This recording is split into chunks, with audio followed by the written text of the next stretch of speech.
What's up, everybody? You were tuned in to the Cris Style And Mal. Podcast, episode 165, Big Energy Monday. Hope everybody's having a good Monday, whatever you're doing. You're at home, you're at work, whatever you're doing. Hope you guys having a good day. If you were listening on the playback, we appreciate you listening to. Leave a comment in the comments section. Hope you guys had a good weekend. Yeah. Star-studded weekend of boxing and NBA and all kinds of other stuff. So we're gonna get all into that today. But until we do that, Maul, what's going on, brother? How you doing? No, man, feel good. Just got from the gym, man. Got from the sauna, man. So feeling good. Ready to do this EP, man. So how you feeling? I'm good, man. I can't complain. You know what I'm saying? That's good. Smooth day yesterday, so Pretty chill at work. Yeah, it was until the end. Tell you Oh, something. got busy. Tell you something off camera. Yeah, yes, sir. All right, bro. Oh shit, here we go. Not Here we nothing go. bad. Tell you something off camera. Oh, okay, yeah, for sure.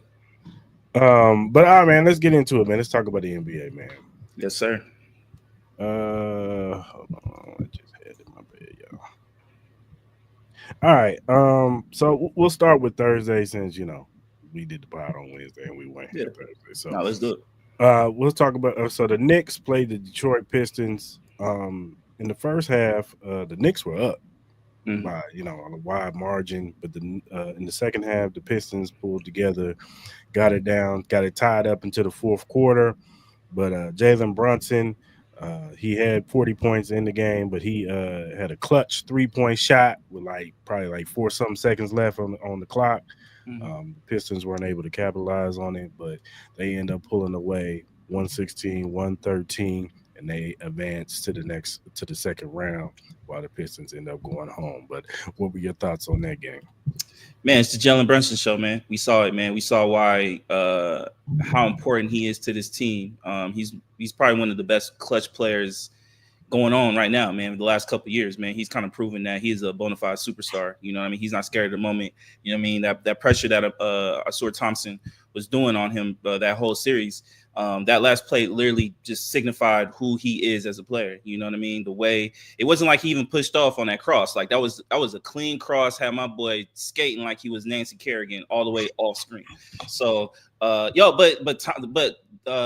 let's not disrespect Thompson. Thompson played a hell of a series. Detroit played a hell of a series. All you can do is tip your cap. There are certain situations where I would love to see Cade be able to perform a little bit better when it comes down to clutch time. I didn't think he really performed that well, but I'm not going to kill him. He's still a young player. He's still one of my favorite players.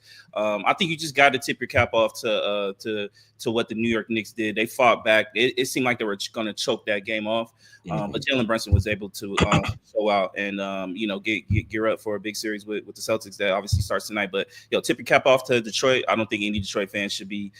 I know they're probably a little upset that they probably lost the game they probably should have won, but they have a very, very bright future with a lot of those young casts and Bernie Bickerstaff did a hell of a coaching job as well. So K's only going to get better. That team is only going to get better. Thompson's only going to get better, and they'll be all right. They'll be good. You think Detroit needs to add something? Yeah, they need to add another consistent second scorer. I love Jalen Duren and all that, but I think they need to go kind of find somebody like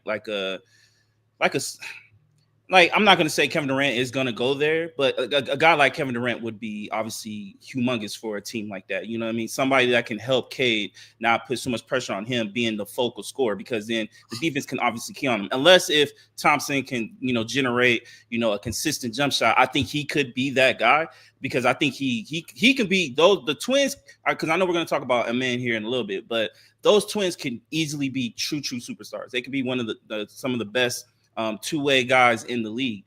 They just both have to get consistent jump shots. So he could be that. It's just a matter of the patience that Detroit wants to have. Like, if they feel like they can, win it all, if they were to get Kevin Durant, then try to go all in. But me personally, with this team, I would be patient. I think they have a bright future. I would love to see them keep Dennis Schroeder, maybe keep Jalen Duren. Maybe if you want to try to put Tobias Harris in the trade, if you want to try to get this team to be better, that's the only player I think that Tobias Harris played a really good series, but he leaves a lot to be desired because he's very, very inconsistent on who he is, especially for the amount of money he gets paid. He doesn't really put up the numbers for the amount of money that he gets paid, and that's no disrespect. That's just the reality of the situation that has been Tobias Harris, even in the Magic days. And Philadelphia 76ers days. You could talk to both of those fan bases. You could tell like he has a lot of upside, but he just consistently does not come up to show. So that would be kind of a position I would look at if they can upgrade it. If not, then, you know, keep the squad and just see what they can do. You know, add talent in the draft and try to, you know, develop these guys to be a lot better. But if they can get another scorer, I think that will help Cade a lot. Yeah, for sure. Then you had the Clippers and the Nuggets that night. The Clippers end up forcing the game 7 behind strong performances by Kawhi Leonard and James Harden. Of course, we're going to get into Saturday's game. But what were your thoughts on the game on Friday or Thursday? Honestly, it's kind of hard talking about this game because we got to kind of put both games together because we might as well just go ahead and do it. Like, you know, obviously we know what happened Sunday. Was it Saturday? They got blown out. Yeah. 120 to 101. It wasn't even really close. I think they were down by as much as like 30, almost 40 points. Like, look, this game, James Harden showed up, but the reality is you kind of got in game sevens, it was always going to be that. Could James Harden show up and help Kawhi Leonard be able to put this team you know, above what Denver was capable of doing of being at home? We knew it was going to be a tough get with Denver having home court advantage, and we knew they were going to perform better. But that was a depressing showing. You know what I mean? It gets to a point where, you know, you still see, you know, some analysts. We do this every year, man, with some of these players, bro, where, you know, we tend to live off of what they did in the past, even though James Harden has never performed in game sevens at all. But you kind of see him performing really well. This team is performing really well. You think that the Clippers could be this team that could compete for a championship and compete with the Thunder and compete with the Nuggets and compete with the Timberwolves and Warriors and so on and so on. But when it comes down to it, James Harden is who he is, bro. Like he's gonna give you the numbers. He's gonna give you the style points every time in non-crucial games in the regular season, but in the postseason, he just cannot be trusted, man. This is the same guy that says he is the system and that the ball should be run through him and then everything that needs to go through him. Like there's a very famous clip of Kobe Bryant who was asked this question does he think James Harden's game can win a championship? And Kobe clearly said no, because it's so ball dominant, and i.e., this is something that Luka needs to pay mind to. I love Luka, but this is something that Luka and JJ Redick need to very pay mind.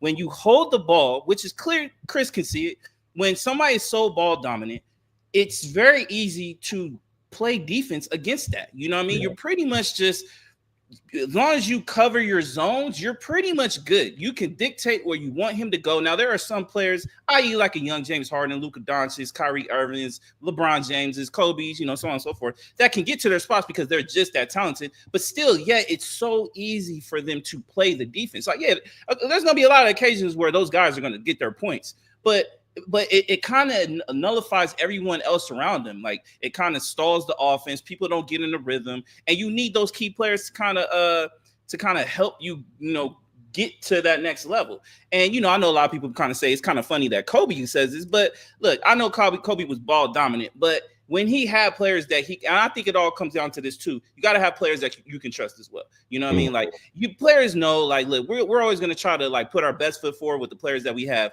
But it comes down to the point where you kind of know who you can trust and who you can't trust when you get to the playoffs. So I think a lot of that has to come with that. Like a lot of these role players do need to step up. And I think a lot of these role players don't get called out like they should because you get paid for a specific role. You don't even have a lot of pressure, unlike, you know, like a Kobe, like a K, like a Shea, where you just have to really just focus on playing defense. And when you get an open shot, which you will get an open shot, to knock it down because you are a professional. We expect you to hit at a 35 to 40% clip. You know what I mean? If you are a legit 3-point shooter. So it just comes down to that. But with James Harden and this Clippers team, I think their window is closed. I don't see them competing for a championship anytime soon. Obviously, they're always going to be respectable because of the head coach that they got. I still think Ty Lue is one of the best head coaches, top 2 head coaches in the professional, if not the best.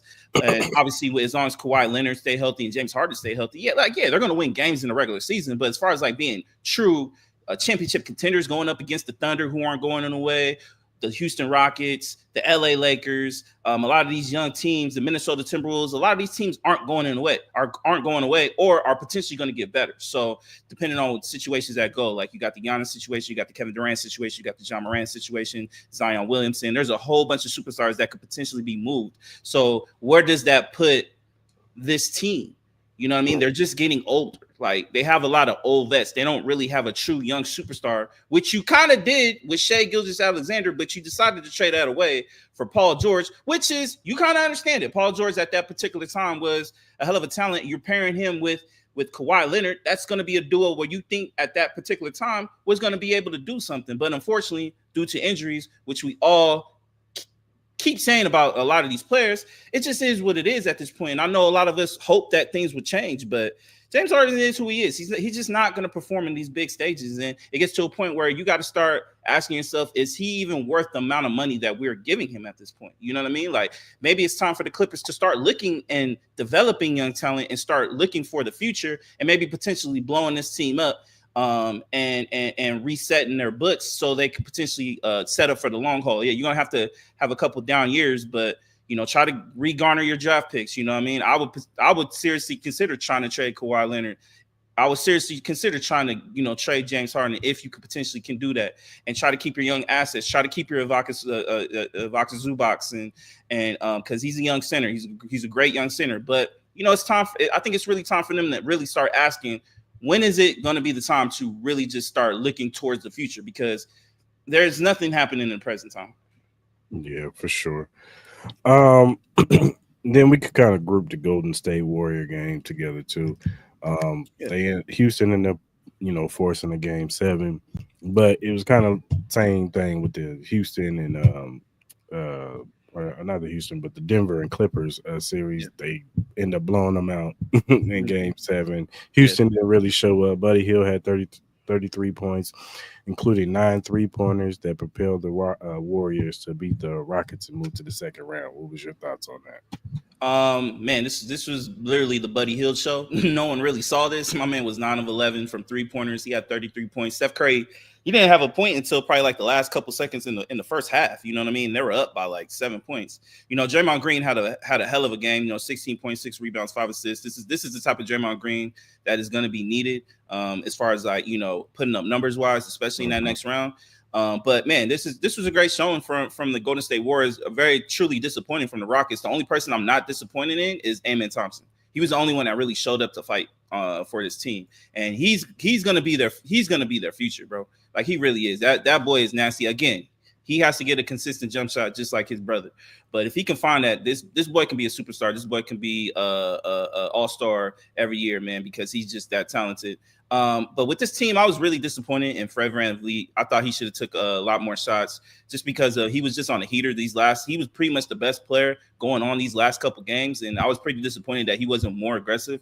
Alperen Sengun just leaves a lot to be desired, man. I seen him live and in person when they came out here for the in-season tournament when they were going up against the Thunder, and both teams really struggled in that game, but Alperen Sengun just leaves a lot to be desired I get it. A lot of people try to compare him as like the baby Jokic. Please don't do that. That's disrespectful that's so disrespectful to Joker, bro. Like, Joker is so far and better than Alperen Sengun. Like, it just does not compare. Like, he doesn't have a jump shot. No one on this team can consistently shoot. That is the majority of this problem. They don't have a real shooter on the squad.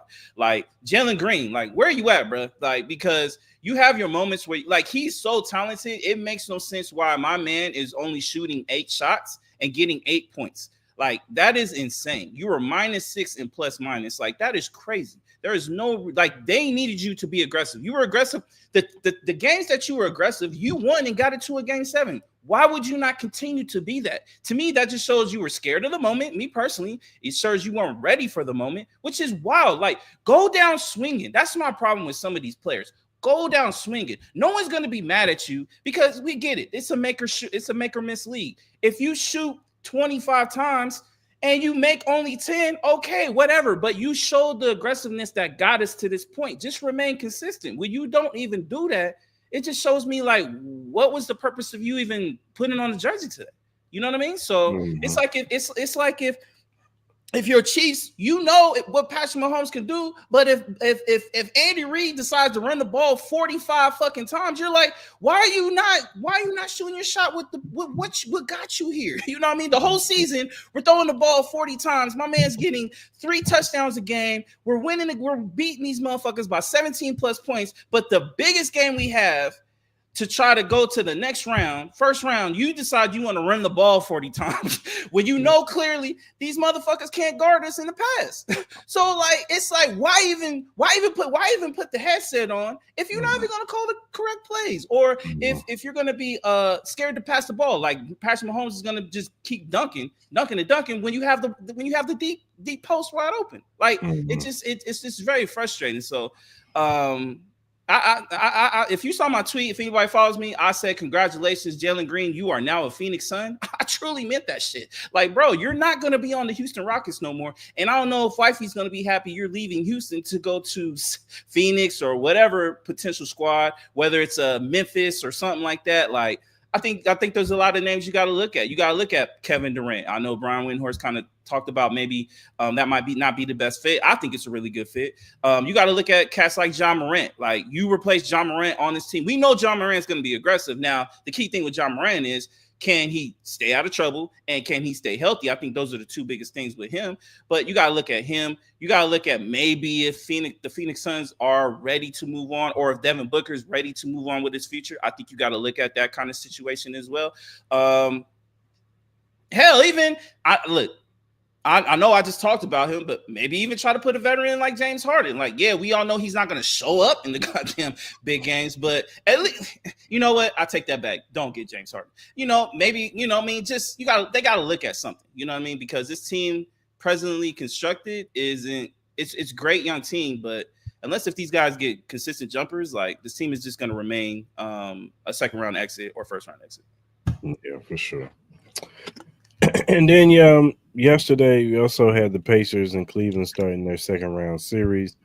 The Pacers pretty much controlled this game for the most part. You know, every time I looked up, they had a pretty wide margin lead. They ended up winning 121 to 112. Tyler Halliburton had 22 points and 13 assists. What were your initial thoughts on this first game of this series? I just think this was this was a series of, I just think the Pacers are just clicking on all cylinders right now. And they had a pretty tough series. Even though they won the series against the Bucks pretty easily, it still was a competitive series. Like, the Cavaliers pretty much had a bye week, a bye couple weeks, because Miami Heat weren't giving them no competition. They were pretty much blowing this team out by 40 points. I think they had the largest margin of victory for a series in, I don't know, like 30 years or something like that. It was pretty insane. So I think the Cavaliers will be all right. My main concern is Darius Garland. And look, I'm very sensitive to injuries, and I get it. You know, if you can't play, you can't play. But it gets to a point where it's just like, you see cats like, I kind of tweeted this out, and maybe it's disrespectful. Chris can call me out on it if he thinks it is. It's cool. But my perception is, I saw a player in Fred Warner play with a fractured ankle and I get it, football players are different, I understand. But my man played with a fractured ankle for the majority of the season. My man can't play with one big sprained toe. I had a sprained toe before, and I get it, it's pretty tough. But you got to kind of like tough it out a little bit. Like, at least try to give it a go. That's my only concern. Like, is he going to be able to try to tough through this injury? Because I don't think this injury is going to get any better anytime soon. Like, this is something that you're going to need to rest for like a month. So obviously with the playoffs going on, it's not going to get any better. So I don't know what a 1 day does for this injury. Like, you already had like almost a week off. Like, you didn't play the last couple games in the series. And then on top of that, you had another extra like 4 or 5 days off. I don't know what you're doing with treatment. I'm assuming like it's frustrating in the sense, like, I don't want to beat down on him because he has an injury, but it gets to a point like, where is the toughness going to come from Darius Garland? You got to kind of like help your team out. You know what I mean? And this is not like an injury that should, like, it's going to limit you, but you should be able to play through it. Like, you know what I mean? Find a shoe that fits, that doesn't, affect your big toe, whatever you got to do. You know what I mean? But that's my kind of only concern with this team, but that's just me. I don't know if I'm out of pocket for it, but that's just how I feel. I mean, I'm not trying to question that young man's toughness, but we all know the football players are just wired a little different. I get it, but we have NBA players who are like we can. I get we're trying to separate NFL players and all that. I understand, but there are softies in the NFL who do punk out and who do not want to play. That happens all the time. I agree. But it gets to a point where it's just like your injury isn't going to get better. So if you could play the next game, why didn't you try to play game one? I would understand if they went through a tough series and they went to a game 7 and he played, up until game 6 and he's like, yo, I just, what I mean? It just got a little bit worse. Wah.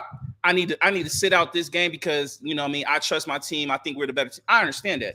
But you didn't play the last 2 games in the series, maybe 3 if I'm not mistaken. And then on top of that, you had an extra 4 days off. So why is a 1 or 2 extra days going to help benefit you? It's not, because this injury ain't going to get that much better within 1 to 2 days. Like, this is an injury where they even said that it's so serious that we would have to sit him out for 2 weeks, 2 weeks. So if it's that bad, why are you putting him on day to day? It makes no sense. Like, the logistics to me don't make sense. Like, if he plays game 2, why didn't you just play game 1 and try to tough it out? Even if you could just give us 15, 20 minutes or something like that until you can't go, at least give us something. You know what I mean? That's my thing. I'm not trying to question his toughness, but the way the optics look, it don't look good. You know what I mean? That's all I'm saying. Yeah, for sure.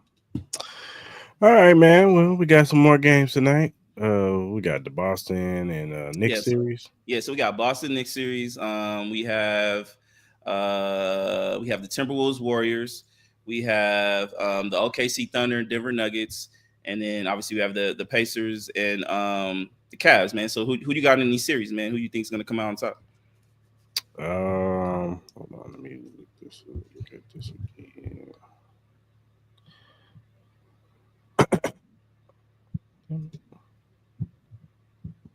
There you go. I'm gonna take the Celtics over the Knicks. I'm still riding with the Cavs. Like you said, I just think they were kind of rusty. You know what I'm saying? They need to get the juices flowing again. I think they'll take the next game. Yeah. I'm taking OKC. It's gonna be tough, but I'm taking OKC over Denver, and I'm taking the Timberwolves over Golden State. I think Edwards is, I think he's riding high for, unfortunately beating your team, but I think he's riding high right now. And I think that squad is like, feeding off his energy. So, right. I'm gonna take the Timberwolves. It's gonna be a tough series, because Steph Curry, come on now, Draymond, they're battle tested. So, yeah.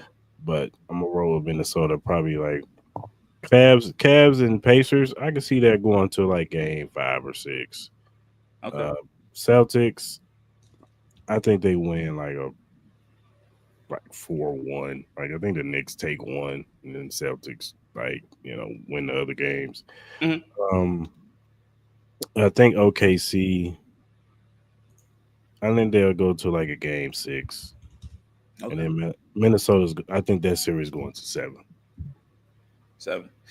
Yeah. Cavs, Pacers. I agree with you. I still have faith in the Cavs. I just think they are the better team.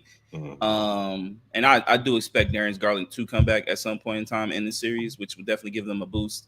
I do think it was just more due to rest. I'm gonna go Cavs. I think this series is gonna go 7. So I got that. Knicks and Celtics.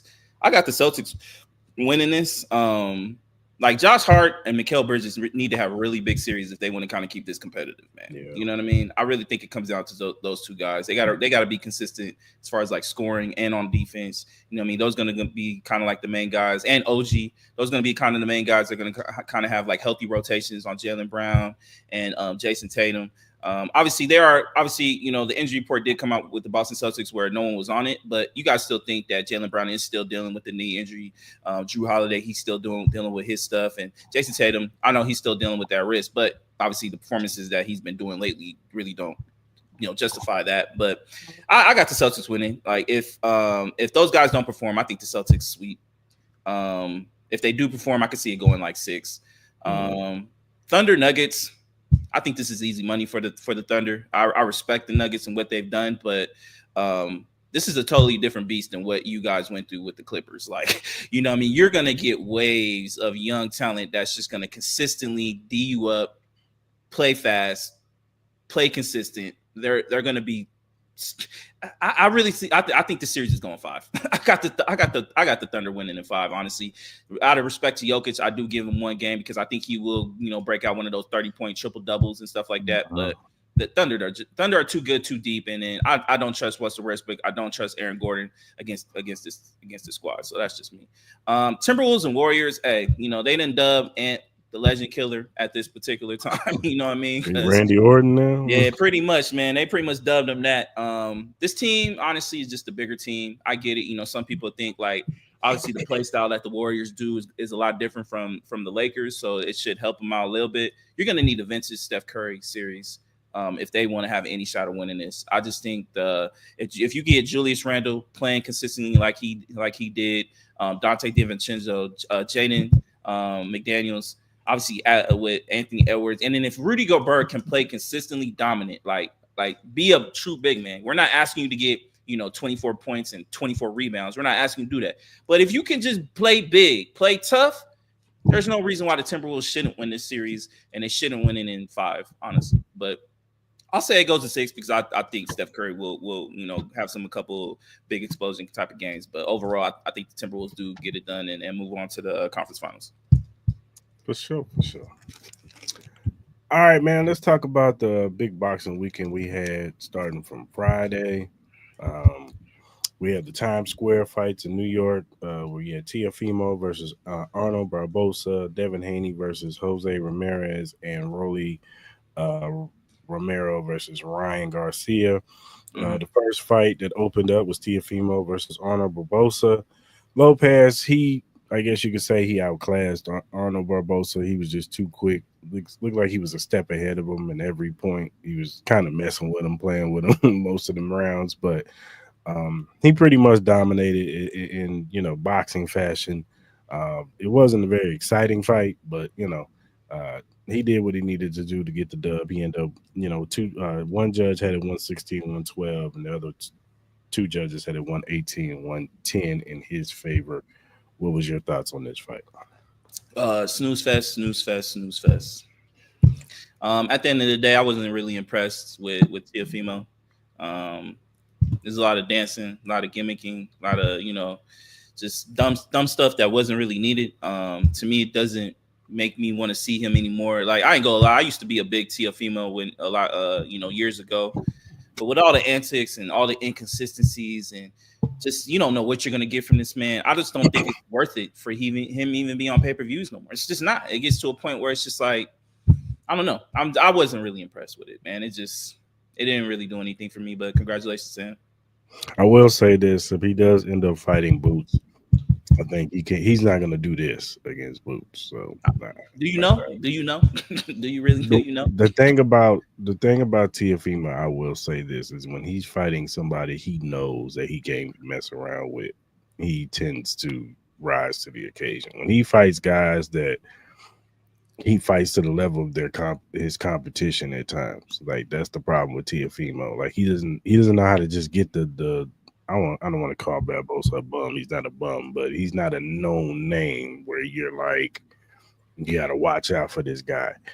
But Boots, he can't play around with Boots. So I expect Teofimo to show up against Boots.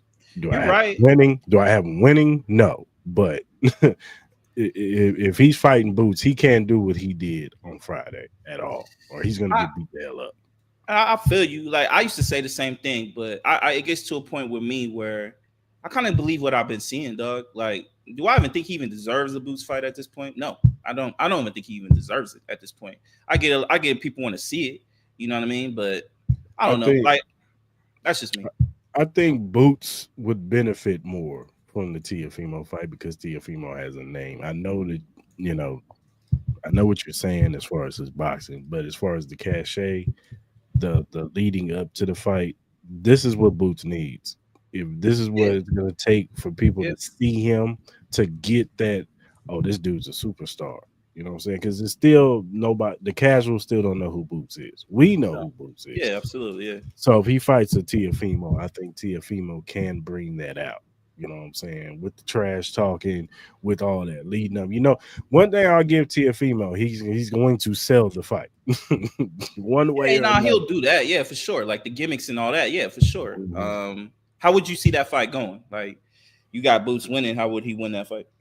I just think he'll outbox Teofimo. Teofimo, he's not a better boxer than Boots. And I just think Boots would lock in just the way he locked in his last fight against Stannis. I think he would lock in on this one. This could potentially be a knockdown, knockout I against think Teofimo. I think Boots smokes him because I think he has trouble with length. Mm-hmm. Like Teofimo doesn't have length at all. We saw it. Like Barboza had a couple good shots on him too. Like Yeah. like it wasn't the most exciting fight, but there are moments in that fight where if Barboza I think was just a little bit more aggressive, like and more tactical what he was kind of doing. I think he could have easily caused Teofimo some problems. Like with Boots, bro, like he has the power, he has the speed, he has the technicality, like he has the precision with his punches where I said this is coming from a guy that used to be big up Teofimo. I used to be a big Teofimo fan. Like I think Boots smokes. I think he smokes. I think he gets him out within 4 or 5 rounds. I really do because it's just going to be tough for him trying to get to the inside. The only way that I think Teofimo has a shot is him trying to get inside. But Boots is too good. Like, and he's gonna feel them punches. That's all I know. You know what I mean? So, No, I agree. I agree. I wouldn't be surprised if he knocked him out. But I will say this: Teofimo, like I said, when he knows it's a big fight, Josh Taylor, uh, uh, what's his name? What's the dude name? Just recently retired. so Cambosis. What's the other one? We thought Devin Haney lost to him. Oh, Lomachenko. Lomachenko. When he fought Lomachenko, he stepped up. You know, when he when he knows it's a big name and like this dude could whoop my ass, he usually tends to show up. So yeah, but that was a smaller fighter, though. You know, what I it mean? was a smaller fighter. Like he's just great, saying, but I'm just saying. But Josh wasn't. Josh was bigger than him. Yeah. So I'm just saying, like when when he tends to show improve when he comes up, but we'll see. Put it on the Terrence Crawford Canelo card. Possibly. That shouldn't be a main. I don't think it should be a main pay-per-view. I agree with you on that. It should be an undercard fight. Yep. Then you have Devin Haney versus Jose Ramirez. Look, this was a snooze fest too.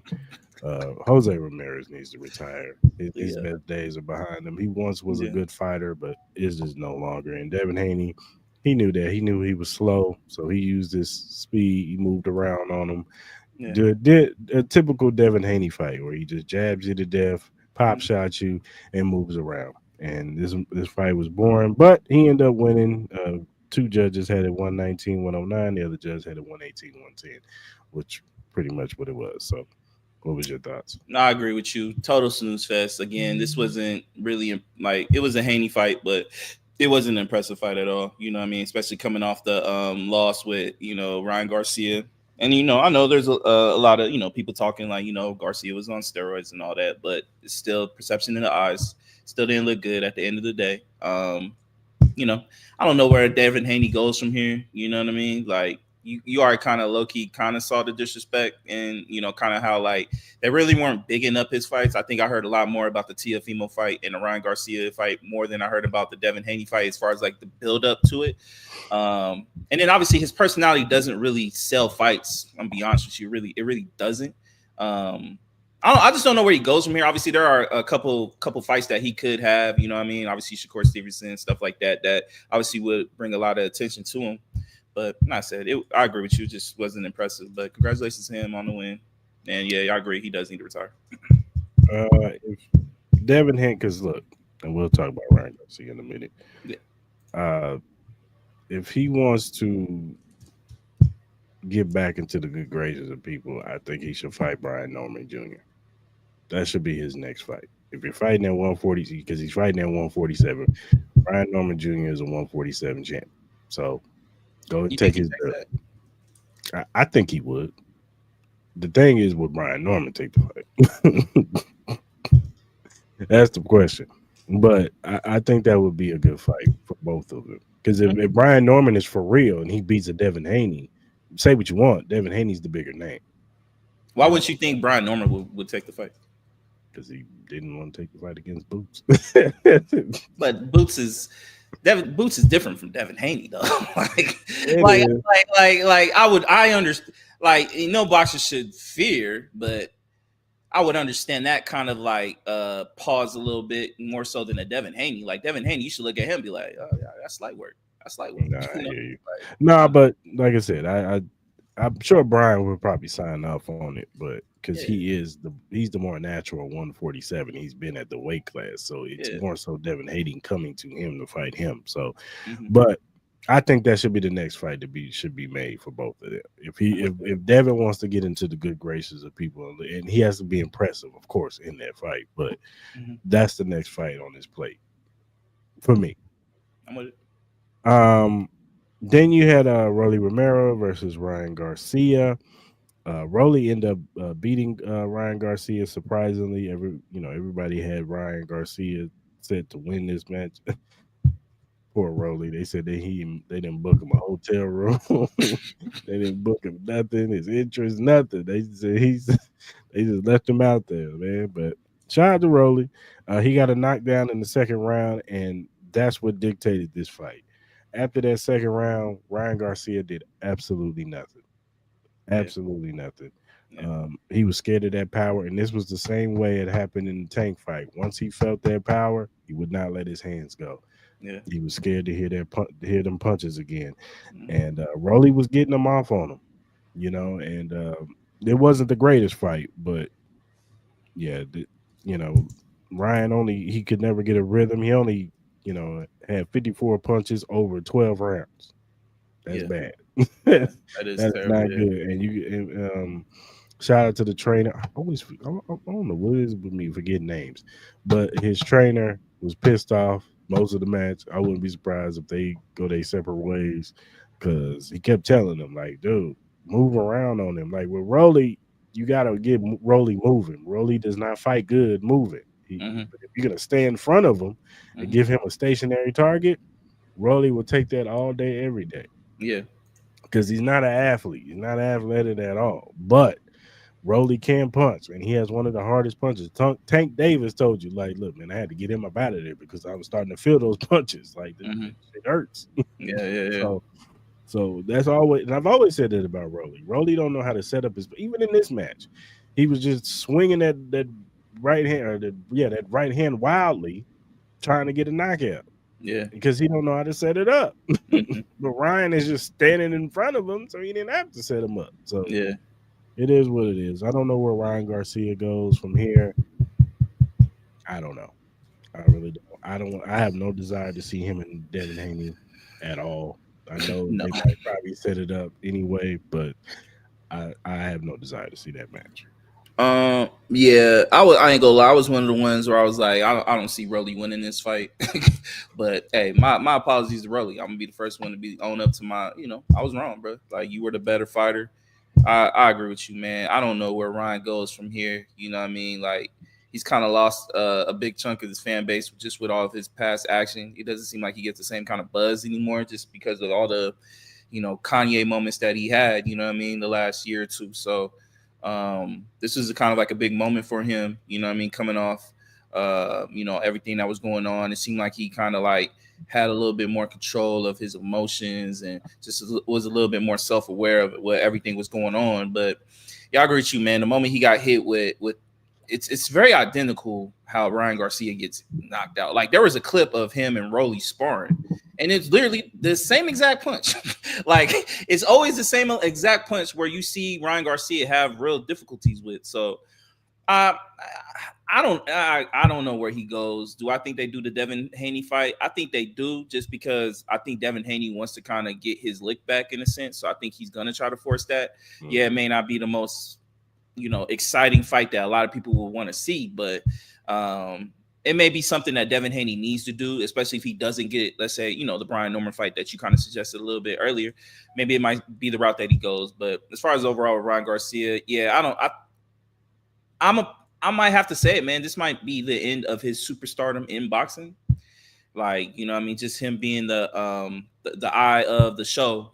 That those days might be over if he can't get his shit back together. So And it might be ring rust. He was off for a year, so we'll yeah, see. that could be that too. So yeah, we'll see what's up. Uh, what do you think is next for Rolly? You think Rolly deserves a big fight?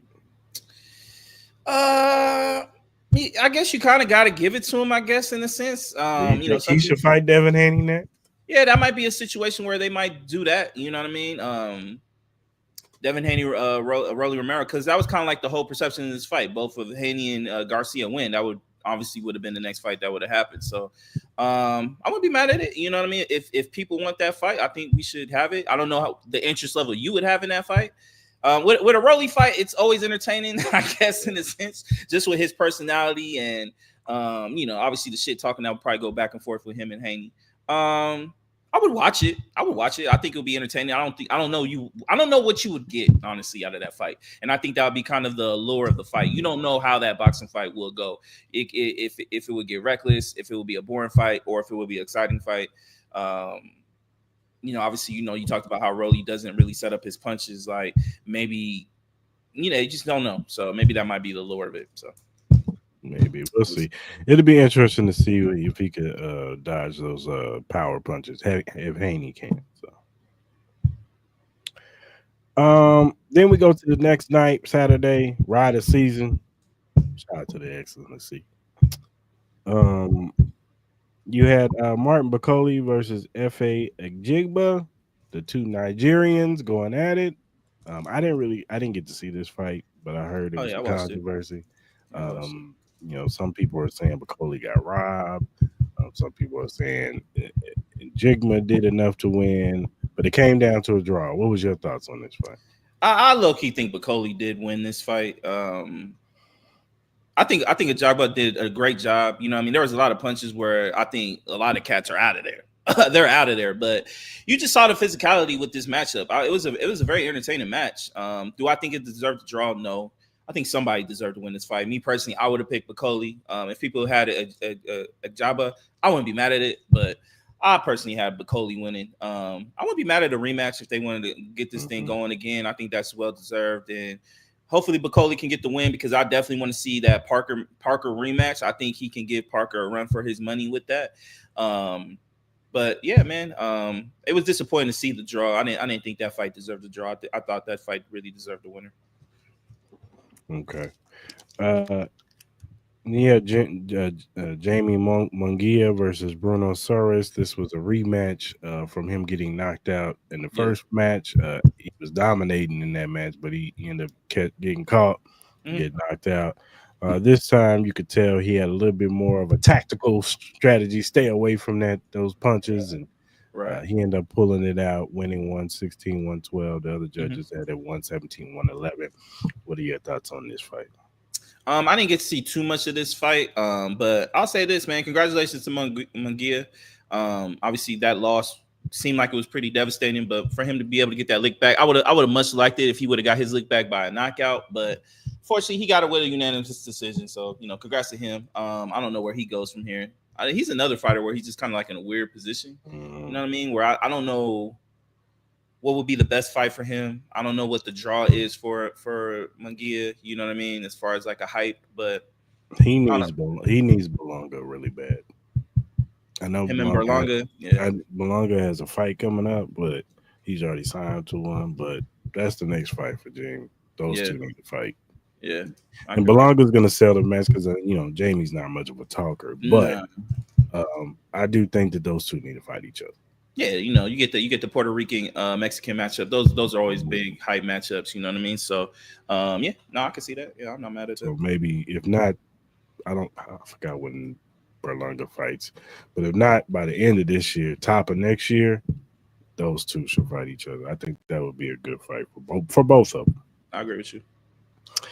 I did get to see most of this match, Badu Jack versus Noah McKinnon. This is actually a good match. Bobby Jack and him were going back and forth. This dude took this fight like three weeks notice, and I was highly impressed with him taking a 3-week notice match. This is for the vacant cruiserweight belt. You know, Badu Jack, you know what I'm saying? He always has good matches, good fights. Um, it always seems like when he fights these fights, like he'll pull it out and he'll always get robbed at the end or something. I don't know what it is about Bottigieg. I think it was at that time he was signed to Floyd, and they was like, yeah, we're gonna give the other dude the fight. Mm-hmm. But nah, man, it was a good, entertaining back and forth. I did think that in the later rounds, Jack did enough to win this match. He ended up winning 115, 113. The one judge had it a draw, 114, 114. But hey, he's the new cruiserweight champion, and he ended up pulling it off. Yeah, I didn't honestly get to see this fight. So I don't even know what happened in it. But yo, congratulations to Badu Jack, man. I feel like my man's been fighting for like 40 years, but For real, he has been fighting forever. But he's the new cruiserweight champion. Um, Then you had the main event: Canelo Alvarez versus William Scope. Nobody knew anything about William Scope when the match was played. I ain't never seen the man box. I ain't never seen him do anything. He's a champion. I know that. Um, this match was terrible. Terrible doesn't even do it. That's And look, terrible. Look, I love my fighters to fight each other too. I want to see punches thrown. But we do got to understand something. This is the sweet science. And, some people just got to, and this is what you get with Cuban fighters. You're either going to get a Cuban fighter that's going to stand there and box you like a Morale. Mm-hmm. And even he moves around a little bit because he's an athlete. Yeah.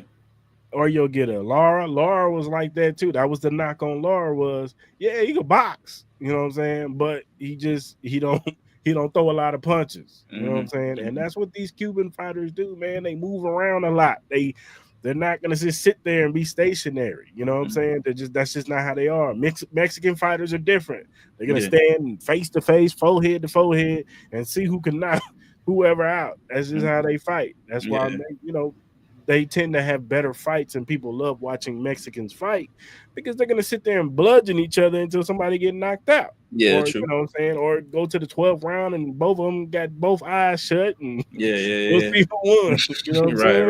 Right. So Mexican fighters versus Cuban fighters tend to be bad matchups because Canelo, who's now slower, he's not what he used to be. He's more of a stalker. I'm trying to just get you and stand in front of me. This is why he tells you, I hate guys who move around. Yeah. For the most part, that's why he cherry picked and picked guys who he knew he's gonna stand in front of me so I can hit him and knock him out. Yeah. So once I found out, because I didn't even know dude was Cuban at first. Once I found out he was Cuban, I said, "Oh, this dude about to." Yeah. This dude about to be all over the place. And one thing I was impressed, Skull got hella stamina. He do. He don't stop moving at all. Because most dudes, about the 7th, 8th round, they kind of slow down a little bit. You know what I'm saying? Then they become stationary targets. From round 1 to 12, it seemed like he started picking up energy after the 6th. From 1 to 12, my man was like, woo! Yeah, facts, bro. Come and get me, Canelo. He wasn't throwing no punches, so he was conserving energy in a sense. Shit. He throw a quick jab. Come get me.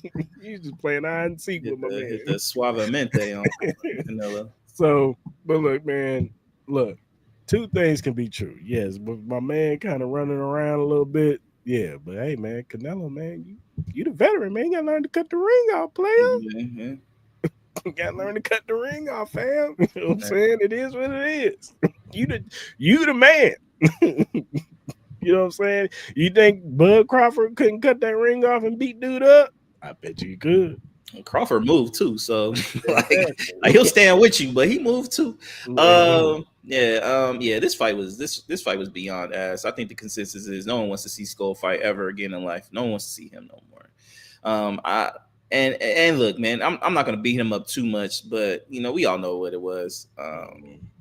At the end of the day, I think this is more of an eye opening for Canelo to me, honestly, because I'm like, you gotta You got a guy that you did a little face-to-face with, bro.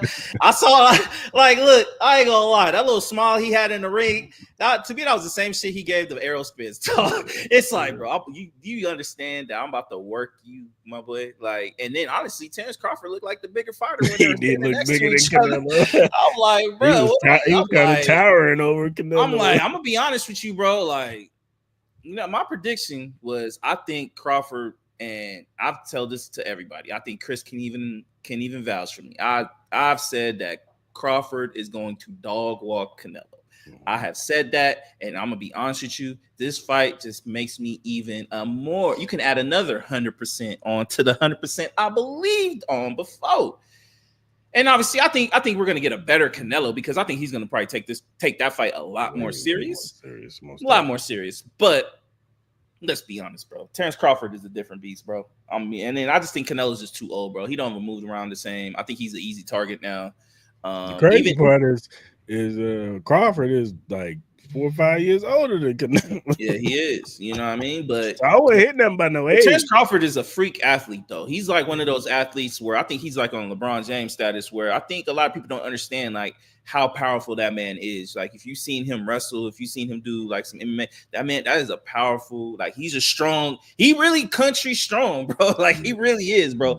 Like and he got the quickness, he got the boxing skills, like he's a full complete package of a boxer. He's gonna be the best boxer that, you know, no complete boxer that I think Canelo's ever faced. You know what I mean? Even to Mayweather's degree, because I think at that point when he fought Mayweather, I think Mayweather had some hand problems. I don't think he was as aggressive with the punching and stuff like that. Like he's still all-time great. Mayweather's still all-time great, but I think Mayweather still get that boy a master class.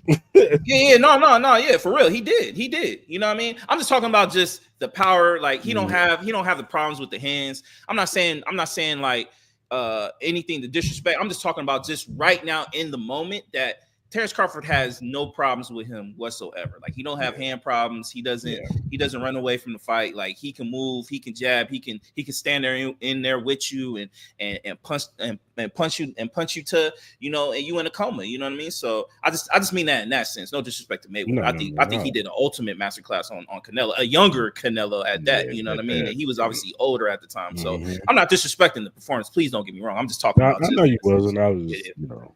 Yeah, I'm just talking about. No, I know what you meant as far as the power punching and stuff like that. Terrence Crawford is also known for a power punch, but I will give Canelo this. I don't think he gets knocked out. I think that after he fought Triple G, he took the shots from Triple G. Yeah, for sure. I just don't think you could knock out Canelo. I would be highly surprised if Bud Crawford does an arrow spins on this dude. All right, I'm not saying he's gonna knock him out. I'm just saying, like, just leave it out there. Just leave it out there. You know what I mean? Just leave it out there. Just leave it. If he do get knocked down, it'd be a body shot, I think. I'm just saying, leave it out there, bro. But I'm excited for it. What do you think of before we get on to the what do you make of them announcing that Dana White's going to be the guy to kind of promote the Terrence Crawford and Canelo Alvarez fight? How do you think that's going to? You think he'll do a better job, or? I think it makes sense. It's gonna be, part of the TKO deal. You know what I'm saying? Ride the season. You know. So I saw a couple rumors saying that Netflix might be the one showing this fight. I wouldn't be surprised. I'm sure they're gonna pull out all stops for this fight. I think that's a win. You put this fight on Netflix, that's a huge W. Yeah, it's all the sponsorships. They want everybody to see this fight. You know what I'm saying? So it makes sense. You know what I'm saying? He ain't making people, and even the Excellency, Turkish, he even said he's not trying to charge people, millions of dollars to see these fights. You know what I'm saying? That's the problem, but charging us $89.99, damn near $100 to watch these fights, man. We gotta make life decisions, man. Yeah, facts. You know what I mean? Because I think this fight over the weekend was like, I want to say it was like 50 something. It was like old school price. I think it was like 50 something. I think the one on Friday was only like $24. Like that's an easy decision. Like you support that. Like I think it's easy to support a $24 fight. Like, you know what I mean? Like you spend that on chicken wings. Like you could spend that on a fight. You know what I mean? It's a lot. It's more affordable. I'm gonna be curious to see the pricing on the tickets for the fight at Allegiant. I'm gonna be very, very curious at that. See if they overtax them shits. But Those things are gonna be expensive. Yeah, we'll see. I think the resale will be. I'm curious to see what the initial price. And obviously, closer to the ring, they're obviously going to be expensive. But it is a big stadium. It seats about over 60,000. I'd be curious. You know what I mean? I don't think it'll be WrestleMania prices, but no. I think they'll be affordable though. I don't think they'll be too crazy. Yeah, for sure. And then on Sunday we had the monster Inoue. Yeah, I watched this. Ramon Cardenas. This was probably the fight of the weekend. No, he wasn't probably. This was the fight. This was easily the fight of the weekend. From the jump. Watch the replay on this thing, still be entertained. Yeah, you watched from the jump. These dudes was going at it. Yeah. Inoue got caught in the second round, kind of like how you got caught against Neri. But he showed his ring IQ, and then he started, getting that distance because dude almost caught him a couple times with that same punch. But he kept his distance. He started figuring him out, timing that a little bit more. And I give it to Inoue. His offense is crazy, man. Like it's once insane. Once he get going, it's insane. He's a freaking. He is a monster. And you hear them, and you hear them punches, like boom, boom, boom, boom. And you see him outside the ring. He look like a K-pop star. Like you would never think that dude. Like even at least Manny Pacquiao. Like he looked like he was a little mean. You know what I'm saying? Like a little bit. Yeah. Until he started talking. Yeah, I know. But this dude was like a K-pop star. He was eating cake and shit before the Yeah, he was. Yeah. What are you doing, man? Yeah. No, but shout out to Cardenas, man. He fought hard. He made it competitive. He really did, and it's gonna be interesting. I know my man Bruce Carrington was in the building. He trying to make it known he wants to fight him. I don't think he gets to fight next. He probably won't get that fight till next year. Yeah. Nah, man, I definitely got to give a shout out to Cardenas, man. I've never watched him fight, but he was truly impressive. Even going down swinging, man, he fought to the end. It just got to the point where I think Inoue just beat him so bad where any punch was like just going to take him down. But he hung in there. Again, I think Inoue, I was really happy to see him finally come overseas. You can tell that this man is going to be a superstar. I think he probably gained a lot of fans. You know what I mean? Where I was at, I ended up going to I was at General Mission. And a lot of people never even saw him fight, man. A lot of people were really intrigued after that fight, man. A lot of people. But again, I think there are a little holes in Inoue's game. Like you could see he gets caught. Like, you know what I mean? Now it's just a matter of can you capitalize on that? Like, you know what I mean? If we ever were to get, maybe a Bud Carrington fight, or if he was able to move up and maybe, I know it's a slim chance, but maybe we get like a Tank fight or something like that.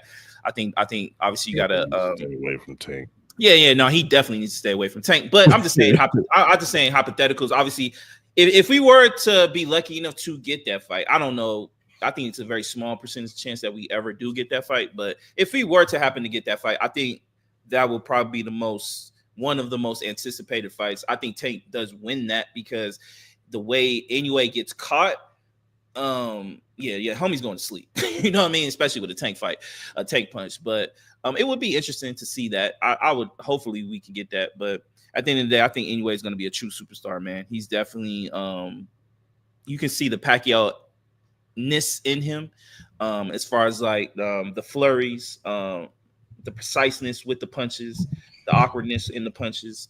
And then as you said, when he gets going, man, my man is just boom, boom. And the beginning of the fight, I was kind of like, Inoue needed to throw more body shots. He wasn't really throwing a lot of body shots. It seemed like he was kind of go head hunting, especially coming off the knockdown.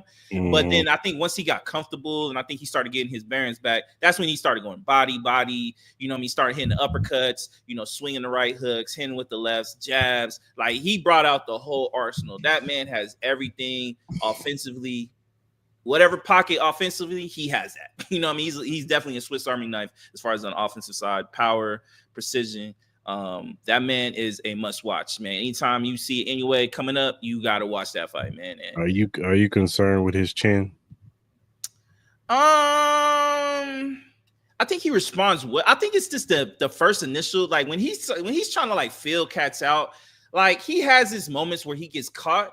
but I think he responds very, very well. Like, yeah, we've seen him get knocked down, but it's not to a point where he gets knocked down and he's like dazed. Like, he gets up and then he starts doing his own shit. I feel like it's like, when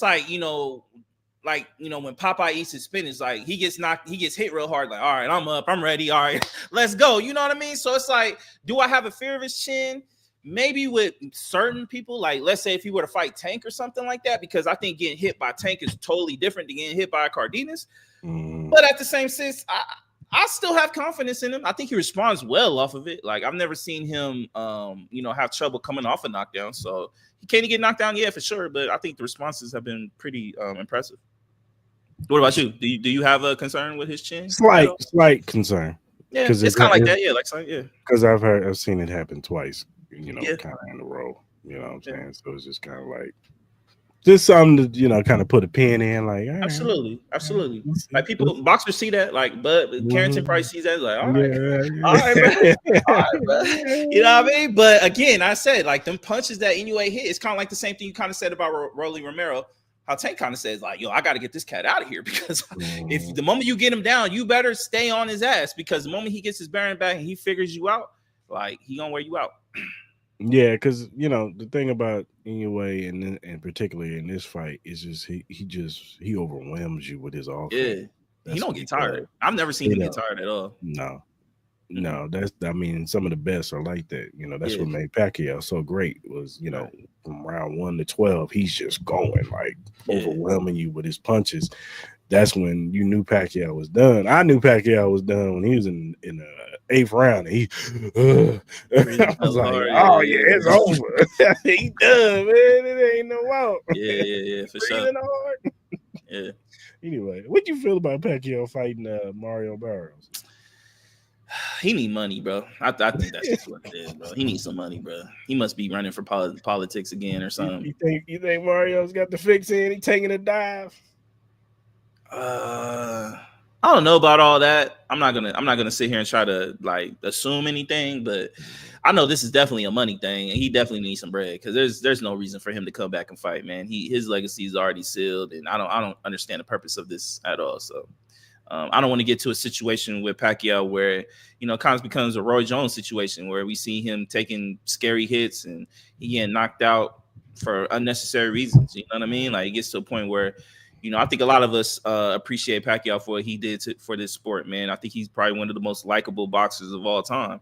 No one wants to see that, man. So, hopefully he knows what he's doing. And hopefully, this isn't a situation or, one of those kind of like, bullshit fights.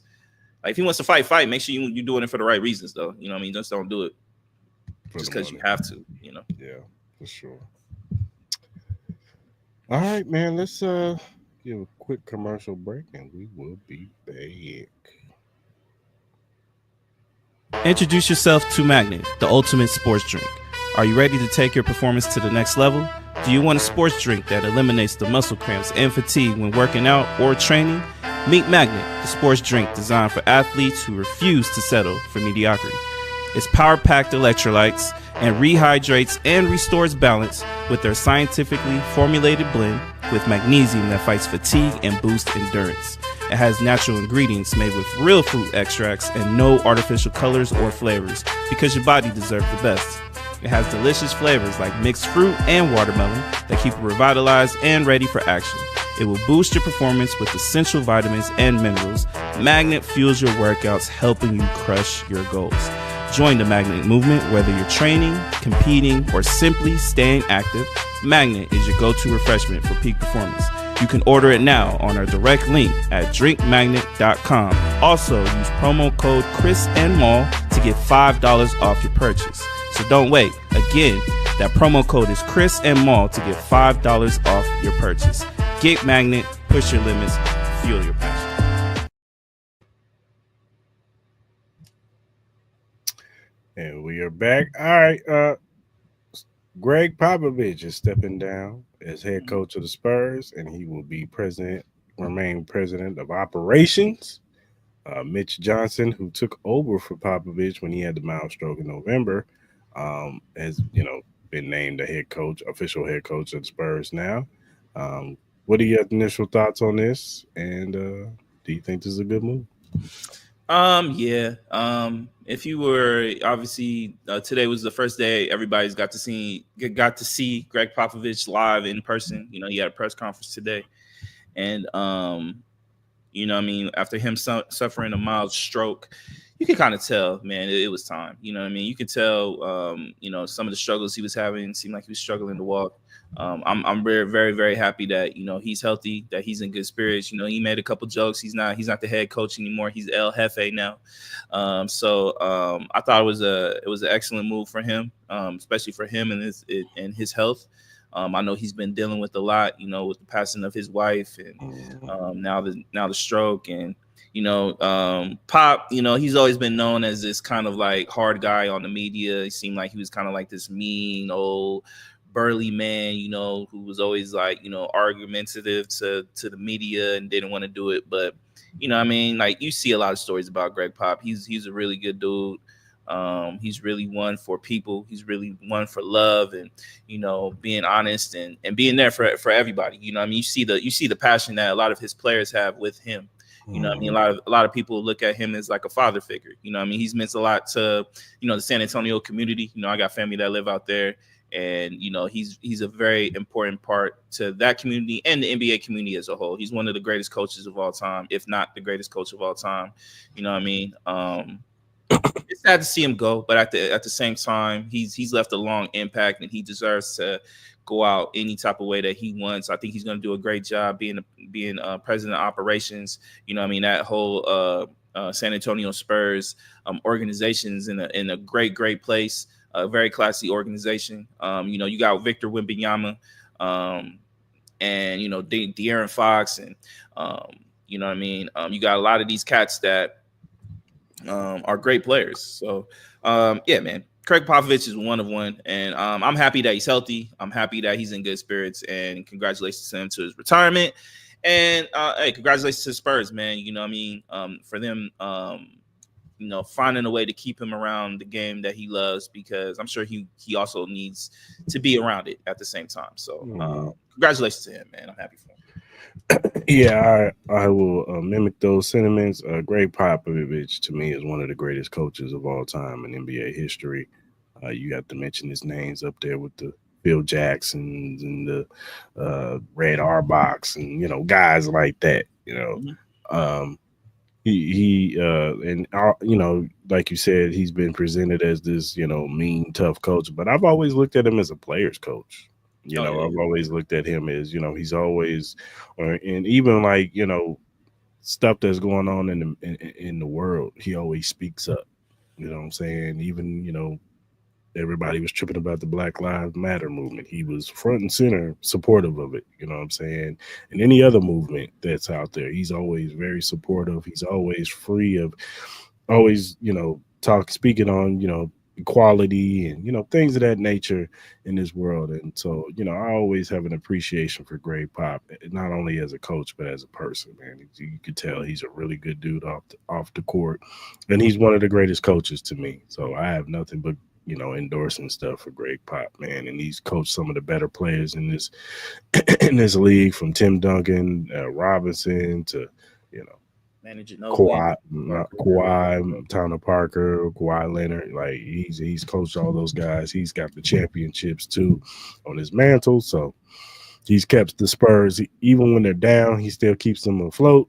You know what I'm saying? And now they have another, you know, budding superstar in Wembanyama. So yeah, man, shout out to a great career as a head coach, and I expect him to have the same type of effect as team president. So, and congratulations to Mitch Johnson, right? The new head coach for him. Congratulations to him. Well deserved, man. I thought he did a great job. He did. Especially with the circumstances of him getting that position. You know what I mean? I'm sure it had to be tough for everybody in that organization, watching Pop go through what he had to go through and how much he meant for them.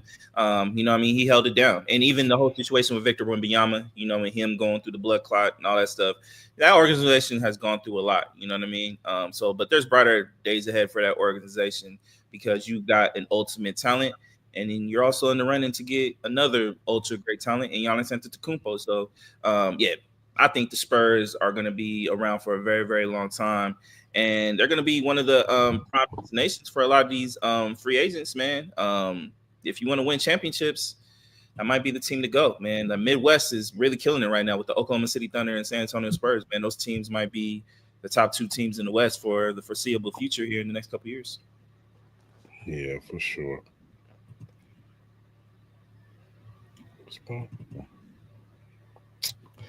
All right, man.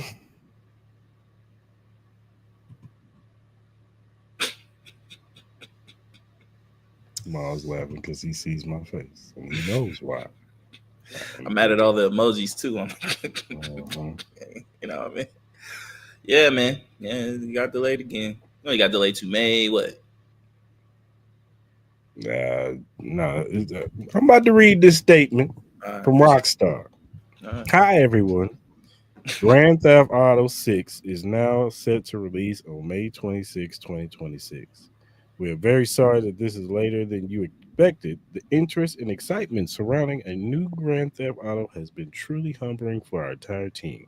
We want to thank you for your support and your patience as we work to finish the game. With every game we have released, the goal has always been to try to exceed your expectations.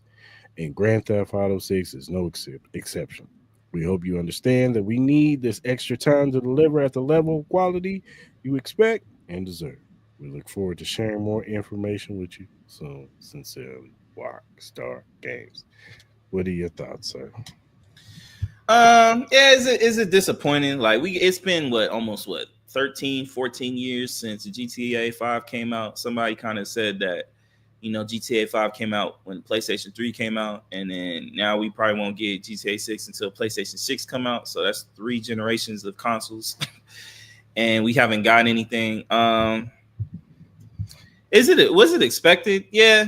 I was kind of hoping maybe they could have brought it out this year, but we got to wait another 6 months. I guess we got to wait another 6 months. Like at the end of the day, I saw another kind of like quote saying that the major reason why they did delay it was they didn't want to put a crunch on their workers. They wanted a more safer workspace. They didn't want to put too much pressure on their team. So they wanted to kind of like make sure they give them enough time, quality time, that they can do it without putting a lot of pressure on them. So at the end of the day, you got to respect that. There's been a lot of issues with video game companies working their developers and, insane work hours trying to get video games out. I think that's a lot of the reason why we see a lot of games come out with bugs and a lot of issues and stuff like that. I know it sucks, but I know this is a very highly anticipated game. Now you're starting to see people saying, "Oh, we don't even care about this game anymore." Quit lying. Y'all still care about this game. Y'all still gonna buy this game. I just think this means that we're gonna get a better quality game, less bugs. I think Rockstar and having issues with the games, they've been really good at it. So you just have to put faith in it and just gotta be a little bit more patient. There's a lot of games coming out this year that will get you by. You got Metal Gear Solid coming out. You got the new Ghost of Tsushima game. There's still a lot of games to get announced. We're heading into summer, so we're heading into Prime, where we get the announcements for the fall games that are going to come out. The new Battlefield game I'm really excited for. Madden and whatever other NCAA college football, they're coming out in the next couple of weeks. New 2K and whatever other games that they got coming out. I think we'll be fine. We'll get through it, and then before you know it, man, it'll be May, and we're all playing GTA 6 for the next 25 years until the next GTA 7 come out. By that time, me and Chris, who knows where we'll be at? Hopefully we're still around, but we're gonna cherish this GTA 6, man, because we don't know if we're ever gonna get another GTA in our lifetime at this particular time. So it is what it is. What's your overall feels about it? I think that they're waiting for PlayStation 6. PlayStation 6, I think, is scheduled to come out in 2027. So you think they're going to postpone it again? There's no way, bro. There's no way. Nah, because I think what it does, I think it aligns perfectly though, because I think you get it out in May. By the time PlayStation 7 comes out, it'll be 2027 around Christmas time, most likely. I think it gives them enough time to do kind of like maybe a remastered version or like maybe an upgraded version that will benefit on the PS6. or PS7, whatever it is. But yeah, I think it fits perfectly with the timeline. I think it works. So I could see a situation where like that, where they put out the game, but then they'll put a updated patch. You know, kind of like how they did with Days Gone. You know, you pay extra $10, you get the upgraded, kit with the graphics and the frames per second and stuff like that. So I think it'll be a situation like that. We shall see, sir. We shall see. You still got hype for the game though, right? You do. Stop playing. When it comes out. Stop playing, bro. There's too many games coming out for you to get distracted. You know, you still playing Undisputed. You know, you're gonna probably play college football when that comes out. You know, you're gonna get that. You know, you're gonna probably get Ghost of Tsushima. You know, you're gonna get that. You're still playing Assassin's Creed if you didn't have to go. Assassin's Creed? You are. You just mad because you had to go all the way back. You need a break. You need a mental break. That's what it is. That's all it is, bro. They on time out right now. Yeah, I know. But you'll be back on it soon because summer gonna come around. There ain't gonna be no games coming out. You be like, let me go ahead and pop this back in. You're gonna be back immersed in the whole game again, bro. We are. You know what's up? I see you on Undisputed. I was on there last night. Whooping ass. No, I saw you. You losing? No, man. I moved up to light heavyweight. Oh, light heavyweight. What's your record? I'm old as shit, too. You need to retire, my boy. Like 44. Yeah, you need to retire, my boy. My dude's still strong, man. I'm knocking dudes out. Right. I'm about to be out here going out like Bernard Hopkins and shit. I'm about to get this title real quick, and then I'll probably retire. No, okay. All right, man. Let's do our BetUS Sure Fire Picks. Let's do it.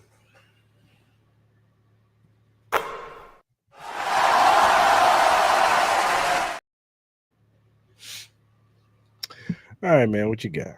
All right, man. So I got all basketball for today and tomorrow. So for tonight, I got the Celtics -9.5. I just think they're coming in rested. The Knicks coming off that tough series against the Pistons. I just think this is going to be one of the easier games for them. I think the Celtics blow it open. I think I could see them winning by more than 9.5. I got the Thunder winning by 9.5 too against the Nuggets. I just think matchup wise, I think the Thunder are just a better team. The only thing that gives me any pause is Jokic, but besides that, I just think the Thunder should dominate. I got the Pacers +10 against the Cavs on Tuesday. I just think that's a lot of points for that team. I think these two teams are very even. I do expect the Cavs to win. I just don't think they're going to win by more than 10 points. I can't see that against this Pacers team and how great offensively they've been looking. And then I got the Timberwolves -7. I just think the Warriors in game one, they're going to come in. They're going to be tired, man. They are dealing with injuries. Steph's still dealing with the thumb. Butler's still dealing with the tailbone, backside injury. So, and I just think Timberwolves going to be well rested. Confidence, they're a bigger team. Physicality, going to be way more physical than what the Houston Rockets were. So, I got the Timberwolves winning by more than 7. All right. I got the Knicks +9 over the Celtics. I think they're going to be hyped up off that Jalen Brunson last second shot. So I think they're going to come in hyped up. I don't think they're going to win, but I think it's going to be closer. Yeah. I'm taking the Nuggets +10. I don't think they get blown out by that much. I think Jokic has a great game. I think Jamal Murray, backs him up with a good performance. But I do think the Thunder are going to win, but I don't think they win by 11. And I'm with you. I'm taking the Timberwolves -7 over Golden State. It's just too many nicked up injuries on Golden State. I think Ant Edwards is going to put out a classic performance, looking like Michael Jordan in his prime. And I'm going to go with the Timberwolves -7. All right, man. If you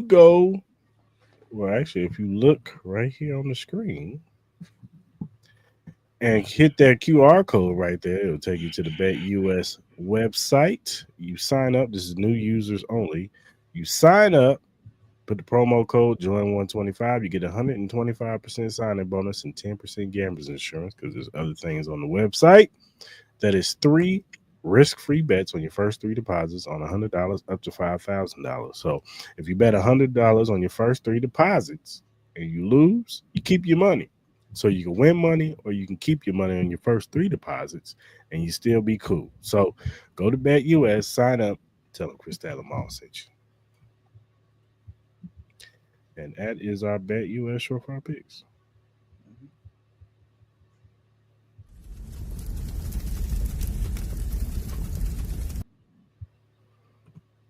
Alrighty.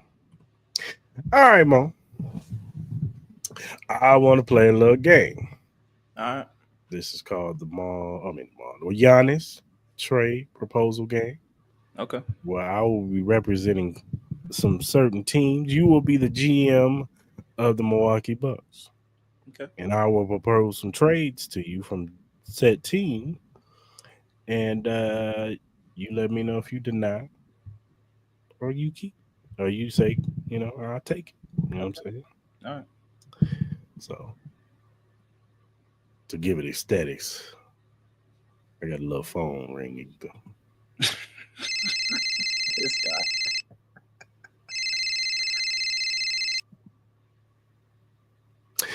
What's up, man? This is the GM of the Brooklyn Nets, Sean Marks. Okay. Hey, man, I want to see if what's up with Giannis, man. I got a little proposal for you. All right. Let's say it. You give us Giannis, and we give you Cameron Johnson, Noah Clowney, Derek Whitehead, 2025 first round pick, 2025, two 2025 first round picks, a 2026 first round pick, a 2027 first round pick, and a 2031 first round pick. Goodbye. All right. That's a big no. That's a big no. We're good. All right. Next team.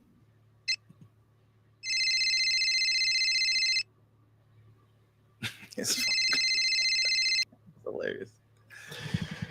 What's up, man? This is Scott Perry from the New York Knicks. We want to inquire about Giannis.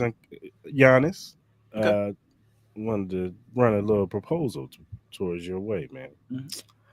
We'll give you OG, Mitchell Robinson, Malachi Flynn, a 2025 first round pick, 2026 first round pick, 2027 first round pick. We'll do a 2029 first round swap and a 2031 first round pick. So you say OG, Mitchell Robinson, and who else? Malachi Flynn. You substitute Malachi Flynn for Mikal Bridges, you might have a deal. We can do that. All right, we can do that. All right, so the next trade is accepted. Next up.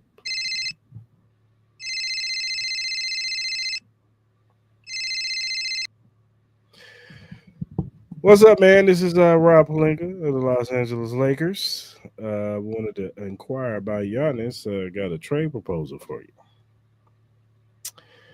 We'll give you Austin Reeves, Rui, Dalton Connect, 2025 first round pick, 2029 first round pick, 2031 first round pick, and a 2030 first round pick swap. I'm a Laker fan, bro. Of course I'm gonna say yes for sure. Hell yeah, we can do that. Hell yeah, we can do that. Hell yeah. Hell yeah. Get my Lakers back up and go. With that, you want to throw in Braun too? Go ahead and throw Braun in there, motherfucker. No, Go ahead and throw Braun ass. We don't want that old. But in reality, would I do that?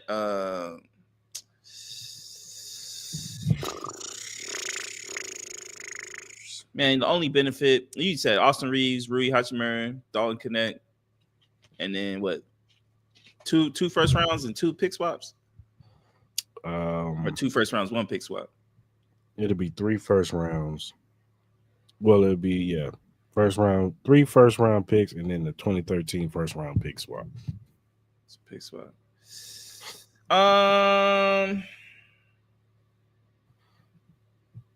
This is stuff you gotta look at the value. Like, does Rui have a lot of value? I think the only 2 values I would assume is probably Austin Reeves.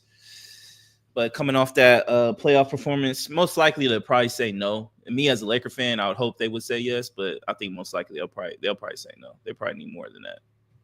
Okay. It's the value on the players. All right. Next team.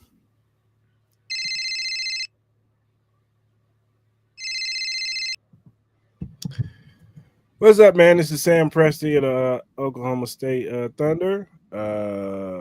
Want to inquire about Giannis coming to our team, man. Okay. What you got? We got Kaysen Wallace, Dang, Alex Caruso, 2025 first round pick, 2026 first round pick, 2027 first round pick, 2029 first round pick, and a 2031 first round pick swap. Say the players again. Cason Wallace, Dang, and Alex Caruso.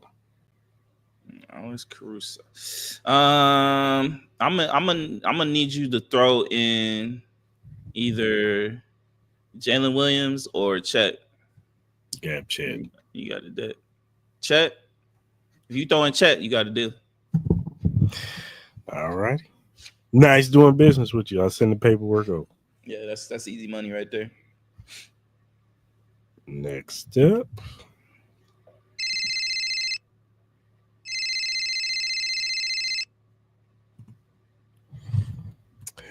What's up, man? This is Brian White of the Spurs. Wanted to inquire about Giannis. Got a little proposal for you. Okay.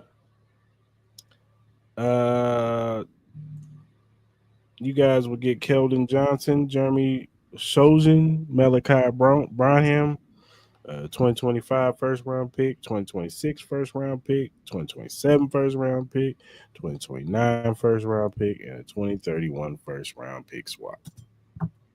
So you said, give me the names of the team. You said Keldon Johnson, Jeremy Sochan, Malachi Branham. You're gonna have to even throw in Devin Vassell or Stephon Castle, and then how many picks did you give me? I gave you 1, 2, 3, 4 plus pick swap. Yeah, you're gonna have to throw in either Castle or Vassell. You could have Vassell. Vassell? All right. Yeah, we accept that. All righty. Last but not least.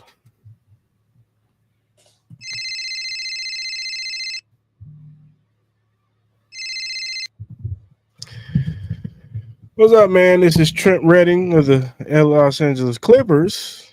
Wanted to holler at you about possibly making a proposal for Giannis. What the hell do y'all got to give me? This is gonna be hilarious. Good luck, my boy. What you got, my boy? What y'all Clippers got, bro? You about to deny this already? Like shit for me, bro. Kobe Brown. Oh, what? Jordan Miller. Patrick Baldwin Jr. 2026 first round, 2028 first round pick, a 2029 first round pick, and a 2025 second round pick. Yeah, that is an easy hell. That might be the worst one out of all of them. That's nah. We good. Have a great day. Have a great day. Well, that's all the teams I got. Yeah, have a great day. I'm surprised you didn't do the Rockets. I thought I had the one with the Rockets. Hold on. Let me see if I can find it. Because I did do the Rockets. I think the Rockets could be one. Because I had to make some what's your names. I think the Dallas Mavericks maybe, but that'll be a situation where they have to get rid of AD, but I don't think it would work. It have to be AD and like Lively and a whole bunch of shit.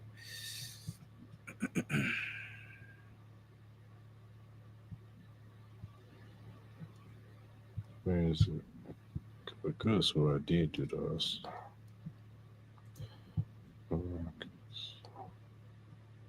It's the Knicks, Lakers. So I'm be honest. If I was the Rockets, I would give up. I don't know what kind of picks they have, but I would give up. All right. I got you right here. Now you got me? All right.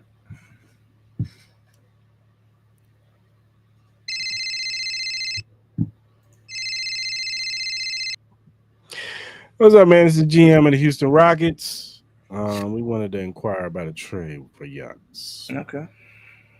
We'll give you Jalen Green, Jabari Smith Jr., Dylan Brooks, 2025 first round pick, 2027 first round pick, 2029 first round pick, and a 2031 first round pick. It's interesting. It's interesting. Me personally, I would probably want to keep Jabari Smith. I would probably throw in Alperen Sengun. That's me. I will keep Jabari. Y'all can have Alperen Sengun. Would that work? Yeah, that's fine. We can do that. I said, I'm me personally. I'm not the biggest Alperen Sengun fan, but some people might. That's just me. All right, man. That does it for the game. I bet. All right, man. I want to talk to you about this new NFL rivalry jerseys that are starting this year. I didn't know about this. What's this? Pull up the thing. Where you at? That's it. All right. So, where'd it go? Oh, there we go. So Nike and the National Football League are announcing Rivalries, a new and exciting uniform and fan gear program that will give athletes and fans an opportunity to connect like never before. The program will elevate NFL rivalry games over the next 4 seasons with specifically designed Nike uniforms and fan gear. Rivalries will drive fans' engagement by celebrating storied traditions and uniting communities with unique and elevated product designs. The first wave of participation teams hail from the AFC East, so the Buffalo Bills, Miami Dolphins, New England Patriots, and the New York Jets. And the NFC West will be the Arizona Cardinals, Los Angeles Rams, San Francisco 49ers, and the Seattle Seahawks will be the first ones to go off. Each team participating will wear a unique rivalries uniform with design rooted intensely in the local community and assist during a single home game against a division rival. The designs have been brought to life by pulling inspiration from the history of each market and the aspects of the community that only the team city embodies. Following their reveal, these rivalry uniforms will be included in their team uniform lineup for 3 years after introduction, in addition to existing alternate uniforms. Teams have from the AFC South and the NFC North will debut in 2026, followed by the NFC East. AFC West will be 2027, and of course, the AFC North and the NFC South will be 2028. What are your thoughts on this, sir? I think it's cool, man. I know there's a lot of traditionalists in football where they don't like to see jerseys get messed with. They like to keep the tradition as far as like keeping the OGs untouched and stuff like that. But I like this. Like, I love the color rush joints. I love that whole situation where what we got on Thursdays. You get to see the different kind of jerseys that just popped out on the field and stuff like that. I think this is dope. I think this is a great way to get more creative with the jerseys and stuff like that. Bring a little bit more excitement to the game. I think it's good. I think for people in general, I think it's good to see something new in front of their eyes. The stimulation of seeing something new brings just a different level of excitement, I think, and a different look on the TV screen. I mess with it. It just sucks that we gotta wait till 2027 to see ours. I think it's a little weird with the timing situation. Like, it's just weird. Like, why are you not just doing everything all at once? I don't know the purpose of that, but I'm excited to see what these jerseys do, what they look like. I can only imagine what the Raiders would do with Vegas. It would be kind of interesting to see what they kind of do with that. We're known for, the neon lights and strip and, stuff like that. So I'm going to be very curious to see what they kind of embody as far as like the representation in that, because our jerseys aren't like the brightest, we pretty much have traditional black and silver, very appeasing jerseys, but it's going to be kind of interesting because we're known for neon lights. It's going to be interesting to see how they incorporate that. What do you think your jerseys would like? What do you think they would embody with the Chiefs? You know what I mean, with Kansas City and stuff like that. Like, I don't know. Like, Kansas City better than me. I don't know what the representation that Kansas City could do for you guys. I mean, obviously, I know that because they've done this program, not the rivalry program, but they've done this with the whole embodying of the city with the Royals, with the Connect uh, jersey, City Connect jerseys, and they got fountains on it because Kansas City is known for their fountains. That's what they're Okay. known for. Yeah. Also, of course, they're known for their barbecue. So. Mhm. I don't know if they're gonna incorporate. I don't want to see a bunch of ribs on the Kansas City Chiefs. Nah, this motherfucker got a fucking 2-piece rib plate on your fucking helmet and shit. Will be insane. I don't want to see that, but it's gonna be interesting to see what they do. I don't know. There is, history there, but we'll see. We'll see. Maybe they do something. I don't know. Yeah, I think when we see the first installation of jerseys, I think it'll kind of give us a kind of an idea. Like, are they going to change the total color schemes of the teams, like, to match with the city? Like, are they going to, like, change the emblem? Are they going to, like, change, like, the sorry about that, change, like, the whole situation of, like, how the lettering is? Obviously, you would probably assume that, but I think the main basics is, are these jerseys going to, like, is the Kansas City jersey going to be, instead of red, is it going to be a different color? You know what I mean? Like, if they decide to, embody a different part of the city, is it going to be like, like a blue, like, kind of like the Kansas City Royals? Are they going to kind of play off that? Because we're seeing, like, in baseball, they're doing, like, kind of like the representation of the NBA jerseys. Like, you see the thing with the White Sox where they have, like, and they look cold. I ain't gonna lie. Like, they're doing the Chicago Bulls kind of representation of their jerseys. Arizona just revealed theirs too. I didn't see theirs. What does theirs look like? It's like purple and something.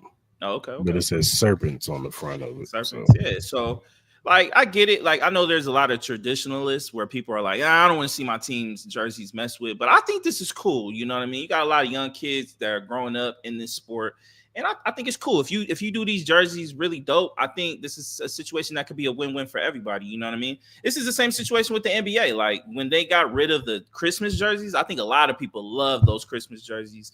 Like, I don't understand why they got rid of that. You know what I mean? Like, let's have some fun with these teams, man. Like, everybody wants to be so traditional with everything. Like, nah, man, this is a sport, man. Let's have fun with it. Like, yeah, they're always gonna have their Kansas City Chiefs jerseys. Like, those will always be the embodiment of the Chiefs. Like, that will never change. But it's okay if they want to wear a different jersey for like 1 week. It's not gonna kill nobody. You know what I mean? They might look dope as fuck. You might vibe with it. You know what I mean?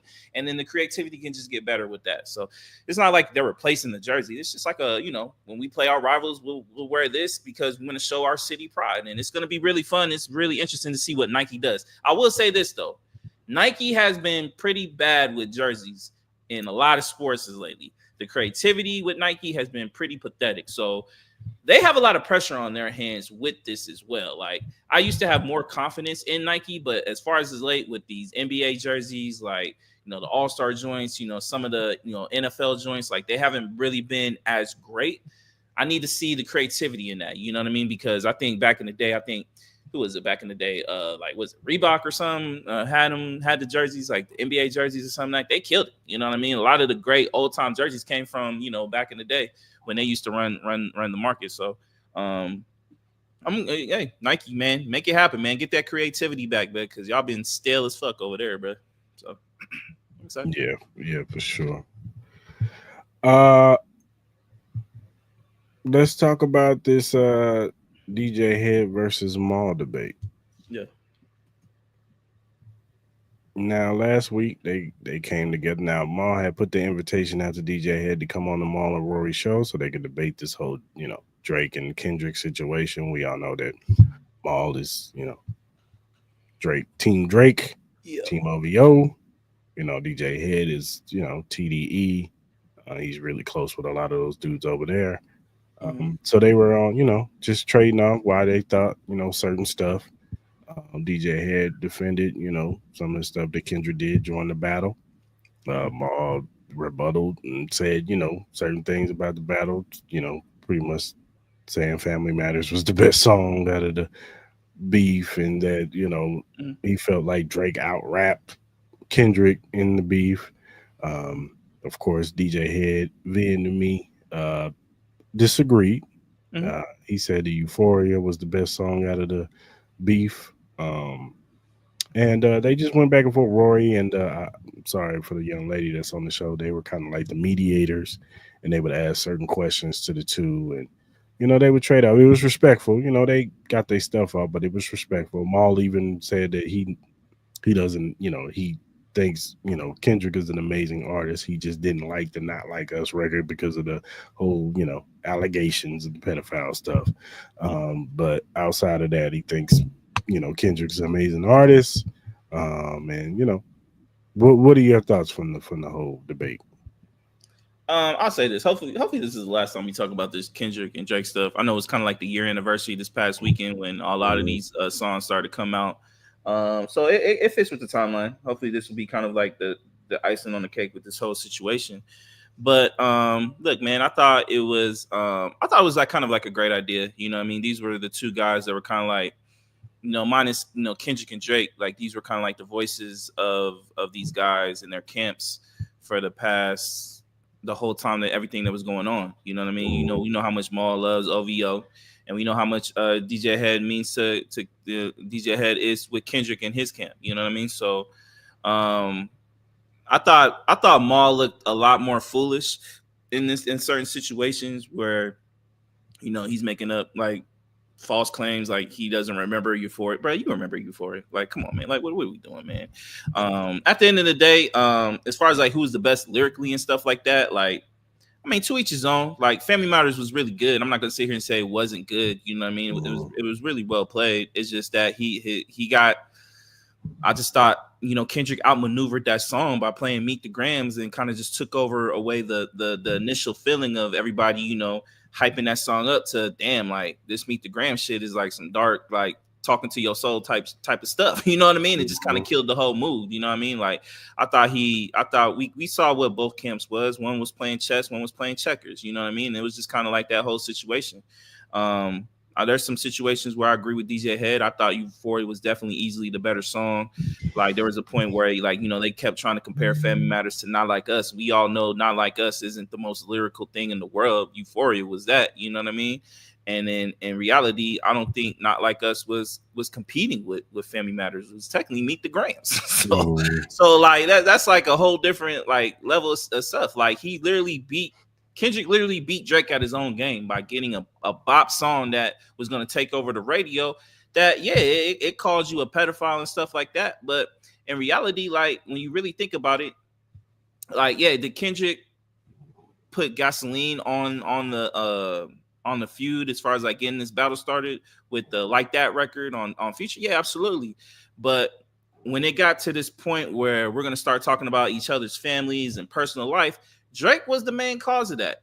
And then there was another conversation where they were kind of going back of like how Mal was kind of saying that Kendrick made this like a West Coast versus Drake situation. But DJ Head was like, nah, Drake was the first one to put the West Coast in this whole battle. When you started using the AI voices of Tupac and Snoop Dogg and stuff like that, you were the one that initiated that.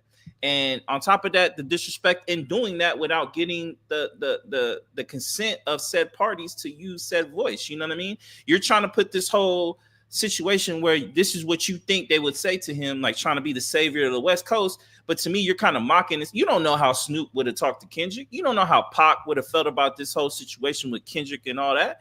Like, so for you to assume that is disrespect in its own right. And for Mal not to understand that, to me, it's just the blinders going on again. You know what I mean? It's just like even when he kind of said like he messes with Kendrick is a great rapper. It literally took so much out of him to just say that. Like at the end of the day, this battle's over. A lot of people will have their personal beliefs. Like if you're a Drake fan, you're always going to ride with Drake, which is cool. Like, I don't care. We have people at work that will always ride with Drake and they're going to like hate Kendrick for the rest of their life and try to say like he's trash. But in reality, he's not. These are both great artists that gave us a monumental moment in hip hop history that we will never forget. There was a span of 40 hours, 60 hours where we got back to back songs. We have never seen anything like that. Like I was in New York when that happened, and I'm telling you, it was up. Like it was dope. It was dope because it finally felt like hip hop was back on the map. Like we finally have, like it seemed like hip hop was losing its essence before all this shit. You know what I mean? We even talked about it the years before. Like it seemed like hip hop was just slowly like becoming the factor in music at this point. We weren't getting great music. There was nothing that was important. The only kind of news that we would get as far as hip hop was our young superstars dying. Like we had like a 3-5 year run where a lot of these great artists that should still be here today that would help the case for hip hop to be the most important form of music going on, they're gone. You know what I mean? So, and there are a lot of pioneers to that genre of rap music, whether it's drill music with Pop Smoke, whether it's West Coast with Nipsey Hussle, whether it's Mac Miller, where it's that emo music with Triple X and a lot of those guys, you know what I mean? Like we those were future legends of the game. You know what I mean? No matter how you felt about their music and whatnot, those were the superstars, and we lost on a lot of those because of dumb, ignorant behavior. So this was kind of like the first moment where we felt like it got back to what hip hop was, like battling, like, you know what I mean, just the essence of the sport. And yeah, did it get a little bit personal? Yeah, for sure. But it was a great moment in hip hop, and you know, I appreciate DJ Head and Mal having this debate and keeping it, you know, as respectful as possible. You know what I mean, for the sides that they ride on, and hopefully this could just put the bow on the whole situation. We can just move forward. Now, I know it probably won't be done until this whole Kendrick tour is done. You know what I mean? And I'm sure Drake, when he gets back in the booth, like, you know what I mean? I'm hoping he kind of just moves forward with this situation. I hope both parties move forward with this situation. We can just get back to the music, and hopefully this puts kind of like the tier that musicians and and penmanship and rappers should be on, like the top of the level, like, because we got great quality music out of this too, you know what I mean, from both sides. So I think it just should show the light on what rap should be. And you know, you got to salute to both parties, man, no matter how you feel, no matter what side you're on. Yeah, I agree with you. As far as the debate, yeah, man, Mal was just that's a funny dude, man. Yeah. Just, you know, talking about, you know, he don't remember Euphoria. You remember Euphoria, dog. Like, let's not do that. You know what I'm saying? Maybe you don't listen to it, but don't say you don't remember it, because we all remember the day that it dropped. It dropped on a Tuesday. Yeah. Like, it's not like it just, you know, dropped on a regular Friday. It dropped on a Tuesday. You know, I can tell you where I was at when Euphoria dropped. I can tell you when I was at when Family Matters dropped. I can tell you right after that where I was when Meet the Grams. And then the next morning, Not Like Us. You know what I'm saying? So I just think Mal, you know, I just want this beef to be over because I'm tired of academics and I'm tired of Mal. I'm just tired of both of them. And even academics, you know, saying DJ Head is, oh, I can't stand this dude, he's delusional. Like, no, you're delusional, sir. You've been delusional this whole battle. Yeah. And then you put your little list out there and said Family Matters is number one. But, sir, we saw your Spotify. Yeah, Not Like Us is your number one song that you listen to for the year. Yeah. The Spotify don't lie. Nah. And so, you know, I'm with you. I want this to be over with. And like you said, it probably won't be over until the Kendrick tour is over. But I just want all parties to move on. Drake, take your L. And just make some good music, man. Not that mess that you just put out. You know what I'm saying? I know all y'all trying to big up this Nokia song. Jim Jones sitting there stamping it as the song of the year. Like, okay. I personally still haven't heard it out, but I don't go out that much, so I don't know. But you know what I mean? At the end of the day, it's not my cup of tea. But if people like it, music. I think a lot of women like it. I think a lot of women like it. Yeah, and you know, they're gonna go where the females are at. So if the females love it, then it's a hit. So at the end of the day, it is what it is with me. Like, this battle's over. Like, let's just hear great music right now. That's all I care about. Yeah, I'm waiting for that Clips album. Give me that Clips album. That's what I want. Hopefully come out soon. Yeah, for sure. All right, man. You got anything else? I wanted to ask you this question. What are your thoughts about them changing the name of the Thunderbolts to the New Avengers? I don't know. How do you feel about that? It's kind of weird. I heard great things about the Thunderbolts movie. I heard great things about it. I've only heard like maybe 2 people who said the movie wasn't that good. But outside of that, I've heard a lot of people say that MCU is back. Yeah, that's what I've been hearing. Yeah, a lot of people like, yo, this is really good. So yeah, the 2 people that I heard about the movie was with one dude, he hated it, but I had to stop following dude because he's just super negative about everything. No, So, the other guy who said, he didn't say it was bad. He just said, some of the timing of the acting and some of the stuff in there was kind of off. But outside of that, yeah, I've heard great endorsements about this movie. You know what I'm saying? I heard that the one chick that's Scarlett Johansson's character, sister, she was the main, best actor in this movie. You got to see her more on the emotional side. David Harbour was the comedy relief, but it wasn't overbearing comedy. Like when you thought he was going to cross the line with because Marvel likes to do this. We got to add comedy even when people are dying or sad or whatever. He would get close to that, but he would know when to back off. You know what I'm saying? So it was natural funny. And they said everybody else did good too. Of course, Bucky, all of them. But yeah, I've heard good things. And I heard the villain is somebody that's like somebody you gotta like, oh, this dude is real. You know what I'm saying? Yeah. So yeah, I'm really, I'm gonna go check it out. But as far as the new name, it's interesting that they decided to wait this long to say, hey, we're gonna change this to New Avengers. Yeah, I don't understand. Like everybody thought it was Thunderbolts, and then they just changed it over the weekend or something. I don't know if they want to use that to try to market it better. I don't know. Because like because when's the new Avengers movies coming out? That come out next year? I think next year. And that's supposed to have like all the old cast back, right? Well, yeah, but in the alternate universe. Because we all know that what's your name is the Dr. Doom now. So okay, so these guys will be obviously implemented into that. Yeah, some way somehow it's gonna be different. So gotcha. We'll see though. We'll see. Yeah. All right, man. Got anything else? Nah, man, that's it. That's all I got. All right, man. Who's your flowers of the week? So I only have one. I finally went to go watch Sinners, and I got to give Ryan Coogler, I got to give Michael B. Jordan, I got to give that whole cast. Man, that was a really good movie, man. I love the cinematography in it. I love the story with the two brothers.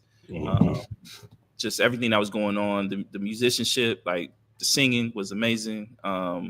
It was great movie. It was a great movie. I truly enjoyed it. There was not one dull moment for me in that whole movie.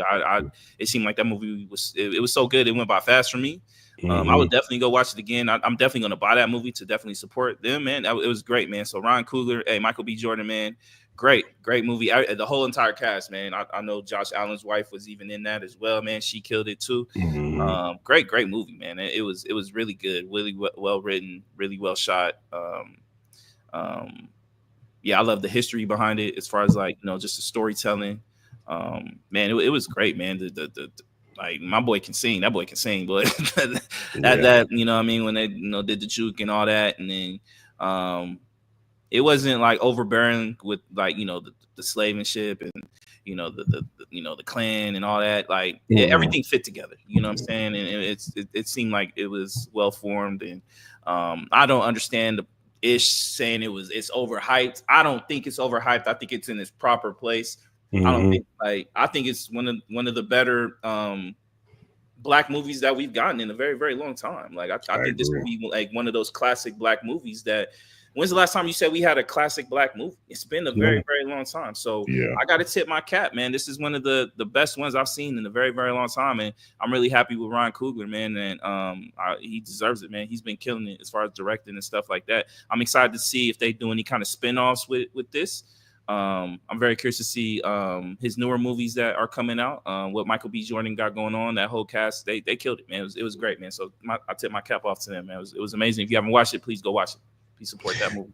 Yeah, for sure, man. I've already, told you off camera how great this movie was, man. And Ryan Coogler, Michael B. Jordan took his acting skills to another level. It's hard to play twins, man, and convey that. And people seeing two different people, and it's not so over the top with it that it's like, okay, we get it. That dude's the silly one. This guy's the serious one. It was like okay, they're twins and they have a lot of things alike, but they have a lot of things that's different about them. Absolutely, yeah. Now you can Smoke tell, is yeah.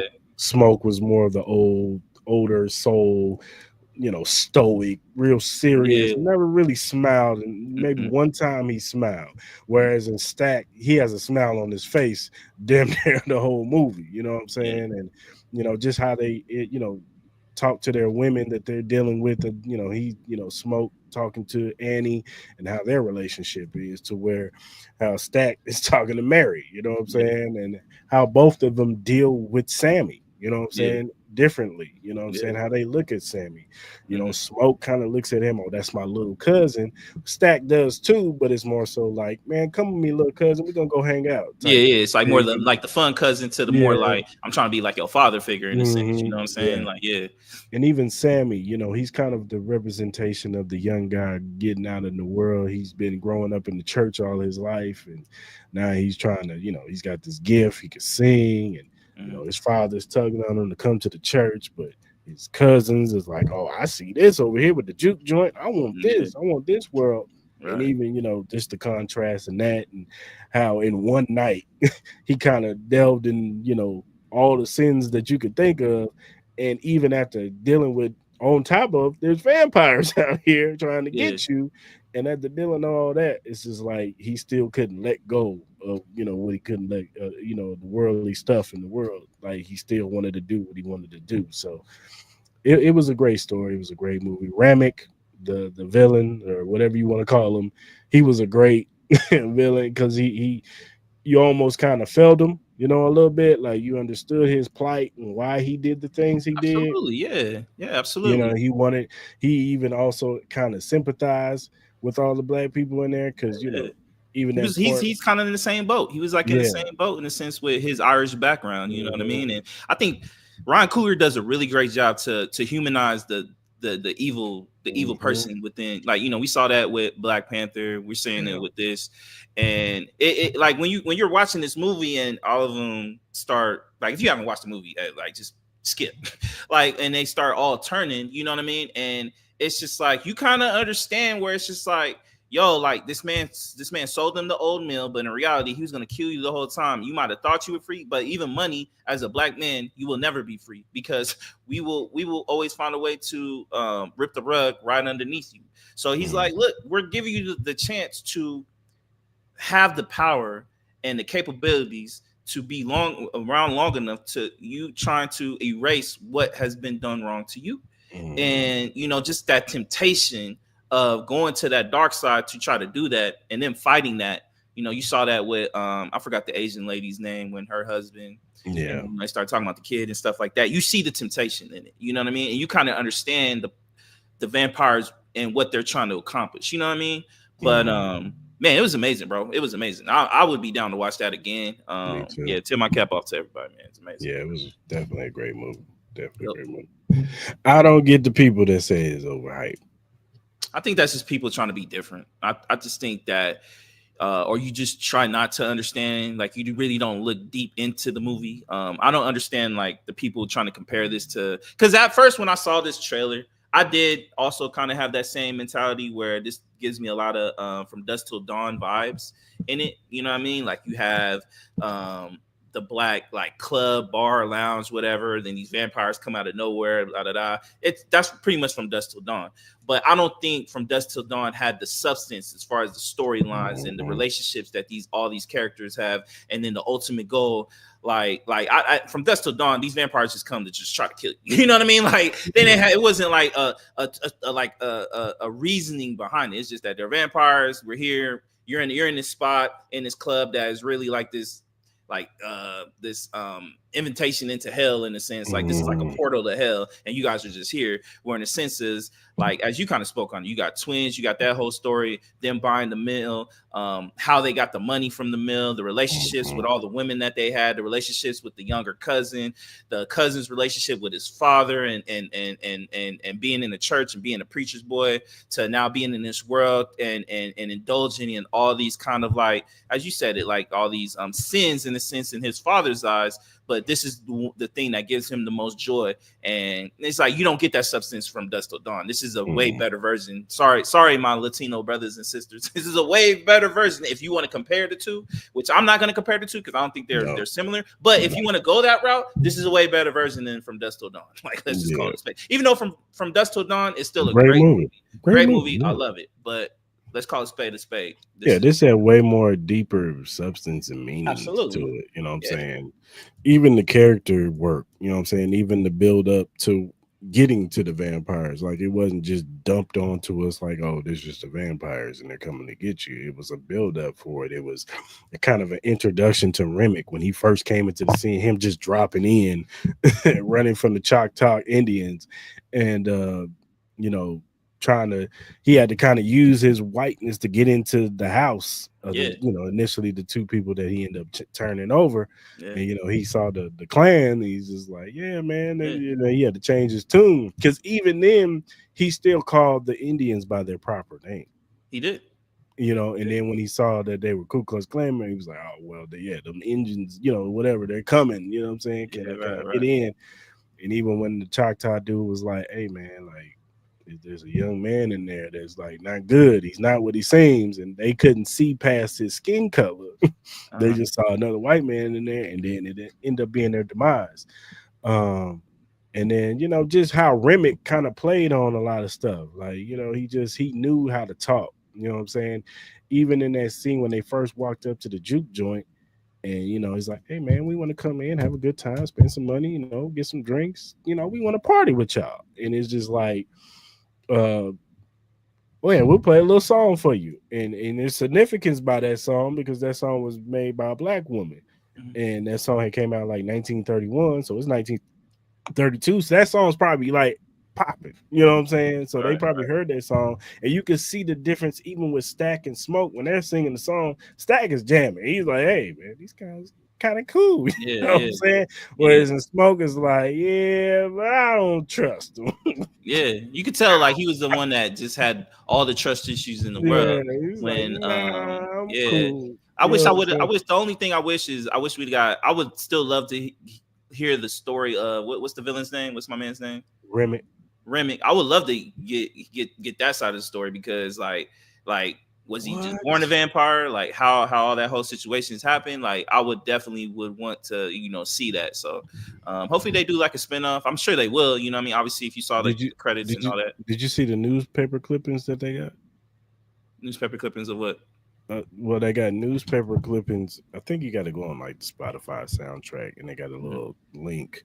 Well, you could probably look them up on Google or whatever. But they got the newspaper clippings where they show certain sections where you kind of get an idea where Remick came from, because it was like an Irish boat or ship lands into America, of course, and when they go inside the ship, it was blood all over the place, and they said a woman saw a man running, skin burning, running from the ship, and this is like 1911.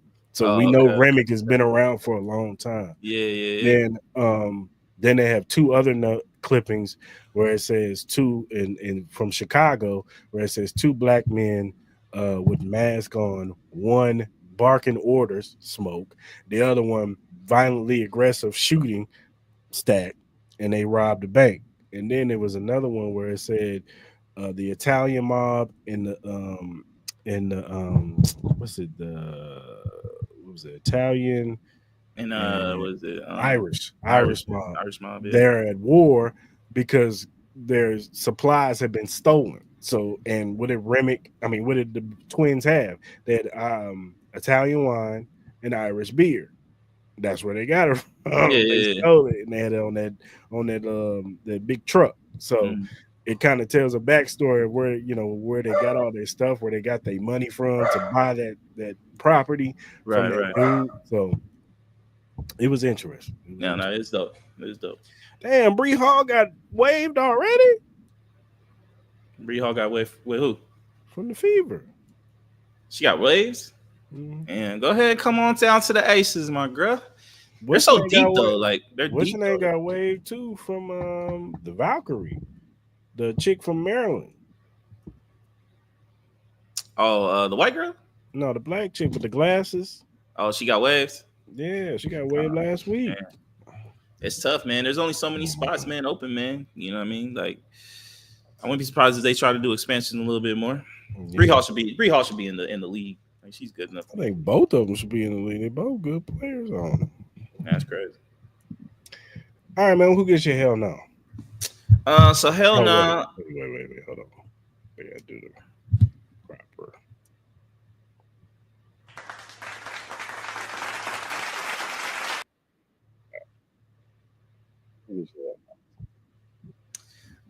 So hell no. First one, I got two. I got a quick two. First one goes to look. This is all respect, but I gotta give it to Turk Al-Sheikh, man. I got you. That New York event, the way you promoted it and what you ended up giving was terrible, my boy. Like that wall around that ring was very. It just didn't feel good. The way you promoted it like everybody in Times Square was going to be able to watch this fight. If you had any concerns about security, you could have did something where you could have pushed the group back a little bit further or something like that. But you kind of gave this whole premise that anybody that was on Times Square was going to have the opportunity to watch this fight. I think the atmosphere would have been insane in New York City and Times Square. And I get it. Times Square can be filled with a lot of Looney Tune type of people, but you had to take that account when you decided to make this event. You promoted it like this was going to be kind of like, you kind of did what F1 did in Vegas. You kind of made you feel like anybody was going to be able to watch this. You got this atmosphere of this big time race where people will be walking up and down the strip and all that will be able to, you got to give this image, but in reality, you're putting up boards. You're not allowing people to watch it. This is only an invite only event. Like, I appreciate everything you've been doing for boxing, but this was probably one of the X's for me. I didn't like how you kind of threw that and how you promoted it. I didn't like that. And then number two, it's about that time, baby. You know what season it is. It's Caitlin Clark season time. So my blood is boiling right now with the amount of just like sucking that is going on for Caitlin Clark right now. And this girl hasn't even played a game. This girl hasn't even won a fucking championship. You got like Mark Lamont Hill saying that Juju Smith-Schuster is not better than Caitlin Clark. Like, bruh, stick to talking about politics and all the other shit with fucking goddamn Ish. Juju Watkins. Like, bro, like, let's stop, bro. Let's stop with this Caitlin Clark shit. Like, Caitlin Clark has a squad. I expect this Indiana Fever team to be a top 4 team in the WNBA. They should be a top 4 seed. They should have home court. But at the end of the day, I get it. This girl can chuck up some threes. This girl looks great on the offensive side. But I need to see her win something before y'all actually start, like, gobbling this chick up like crazy, bro. Like, y'all got her favorite as the most improved player in the league. How can she be the most improved player when y'all already think she the best player in the goddamn league? Like, what are we talking about? Like, it makes no sense. Like, this shit is crazy. And I get it. They're going to wear this shit out. But I'm already over this Caitlin Clark news shit. Trust me, I talked about a lot and long, dry conversations about Caitlin Clark. And I'm tired of doing this, bro. But y'all keep getting on my nerves about this Caitlin Clark shit, bro. Let her win some before y'all want to like put her on this fucking pedestal like she the greatest of all time. Let her win some. She couldn't win a champ. She wasn't even the best player in college. Now you're gonna sit here and tell me she's the best player in the WM. Get the fuck out of here, bro. Like, chill with this Caitlin Clark shit, bro. Y'all are pissing me off already. We ain't even got to the season yet, bro. Oh my god. Jesus Christ. Like, Jesus. Can we get into the season? Can we please play 5 games before y'all want to start fucking telling me she's the best thing since fucking water was made? Like, bro, y'all think she's Jesus Christ. Like, bro, come on, man. What are we talking about, bro? Sorry. It's all good, brother. Hey, man. That's how I know WNBA season's back. My L now goes to Sergio Mora and the whole DAZN commentary crew. Hell, the whole crew over the weekend, personally, except for Sunday. Sunday's crew was actually good. Tim Bradley and Joe Tessarolo did a pretty good job. But Friday and Saturday was terrible. And at the front of that was Sergio Mora. My brother, I'm going to need you to calm down, fam. I know William Skull was not your cup of tea, but you sitting there, oh, yeah, you got to engage in fighting. How about you tell Canelo to learn to cut the ring off? And then this whole giving rounds to people, even when they don't do nothing, We gotta stop this. There were rounds where Canelo didn't even throw a punch. Well, he didn't even connect. And y'all sitting there just giving them the round.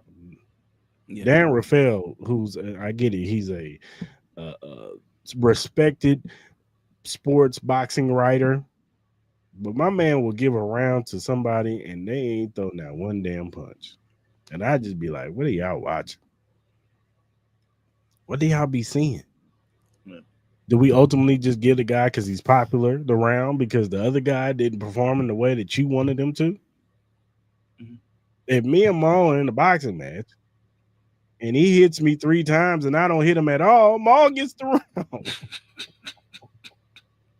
Yeah, that's how it works. Yeah. I don't care if he's running around.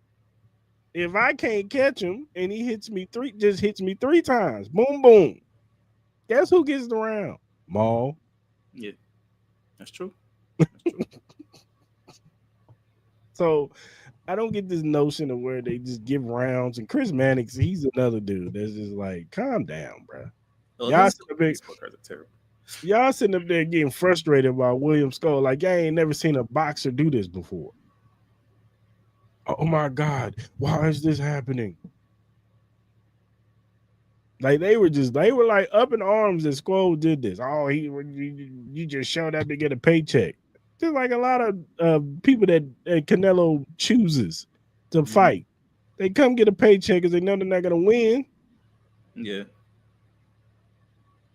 Now y'all can calm down because in September your boy gonna get whooped on, and y'all can cry about that. So, Sergio Moore, you at the front of this, but the whole commentary crew from Friday and Saturday was terrible. Y'all get held all the week. I'm tired of this biasness in boxing when it comes to commentary. Like, y'all supposed to be split down the middle. Y'all supposed to be neutral. Give your viewpoints on who y'all think on, you got your guy who's the former boxer who gives the viewpoints. Oh, this guy's doing this and this guy's doing that. And then you got your 2 like professional commentator type guys who kind of just keep us engaged and do the play-by-play. That's what they do. But this is certain things that guys are just so biased to certain fighters. And I get it. Some guys are paid to be biased. They tell them to be biased towards certain things. But we got to start getting neutral commentary. Because I don't get it. Yeah. Oh my God, bro. Oh, hell no, man. What the fuck, man? Get your ass on, boy. You get your goddamn ugly ass on. All right. It looks like that's a wrap for today. If you click on the QR code, people, you can go to our WWE shop, get all your wrestling merch and gear from there. So whenever, WWE comes to your town, or if you want to travel, you know what I'm saying? If you're going to Backlash next week, or if you're going to, what's the next? I forgot what's next. If you're going to SummerSlam in August, or, whatever other next PLE is coming down town, you can get you some wrestling gear. Your John Cena, Randy Orton, Penta, Drew McIntyre, OTC, Roman Reigns, Seth freaking Rollins. The list goes on. Click that QR code and get your wrestling WWE shop gear. Also, get our merch, man. We still got the shirts on Printify. Click on our social media links and go get our shirts. Black, white. We got some other ones coming soon. So we got the dad hats too. So go get our merch, man. Yeah, man. Go cop that. And if you want to donate to our Cash App, you can donate to Cris Style Mal podcast. We will greatly appreciate whatever you donate to us. Whatever streaming platform you use, whether it be Spotify, Apple, Google, Amazon, iHeartRadio, whatever you use to listen to your podcast, Cris Style Mal podcast is available. Also, if you're a first-time watcher on YouTube, hit that subscribe button, that like button, that notification button. So when we go live on Mondays at 10 a.m. Pacific Standard Time, and Wednesdays like 9-ish, 9:30-ish, 9:20 Wednesday nights, Pacific Standard Time. You can jump in the lives, talk about these topics, give us your opinion. If you agree with us, disagree with us, hey man, we want to hear from you. If you're listening on the playback, leave a comment. We want to hear from you. But yeah, definitely subscribe to the channel because we need y'all. Mm-hmm. And whatever social media platform you use, whether it be X, Instagram, Facebook, TikTok, Threads, Twitch, whatever you use to do your social media on, you can follow us at Cris Style Mal. We will follow you back. We're just some regular guys who like to talk sports, music, movies, and all kinds of various other things. So hit us up via DM, email, or our mentions. And if we have a question or a topic, if you have critiques or feedback, but if you have a question or topic that we that you want to bring up to us, and we like said question, we'll bring it up on the show. We'll shout you out on the show because we want to show love to those who show love to us. So go ahead and hit us up and follow us. All right, good people. I know it's Cinco de Mayo, so a lot of y'all are gonna be out drinking, eating tacos and burritos and all kinds of stuff. Be safe out there. What Are you getting tacos and burritos? It's about to be Taco Monday today. But yeah, man, be safe out there, man. Drinking all that tequila, and Dos Equis, or Coronas, or whatever your choice of Mexican beer that you like. Cerveza, what it was called. Ceviche. That too. But be safe out there today. Yep. And don't be drinking and driving. No. Get an Uber. All right. Or get a designated driver that don't drink. They may want some tacos, they just don't want no tequila. You know what I'm saying? So be safe out there today, man. And we will be back Wednesday night to talk more NBA and whatever else is on the ticker. You know what I'm saying? Random news, you know, y'all love that. So we'll be back Wednesday night. So till then, we out. Yes, sir.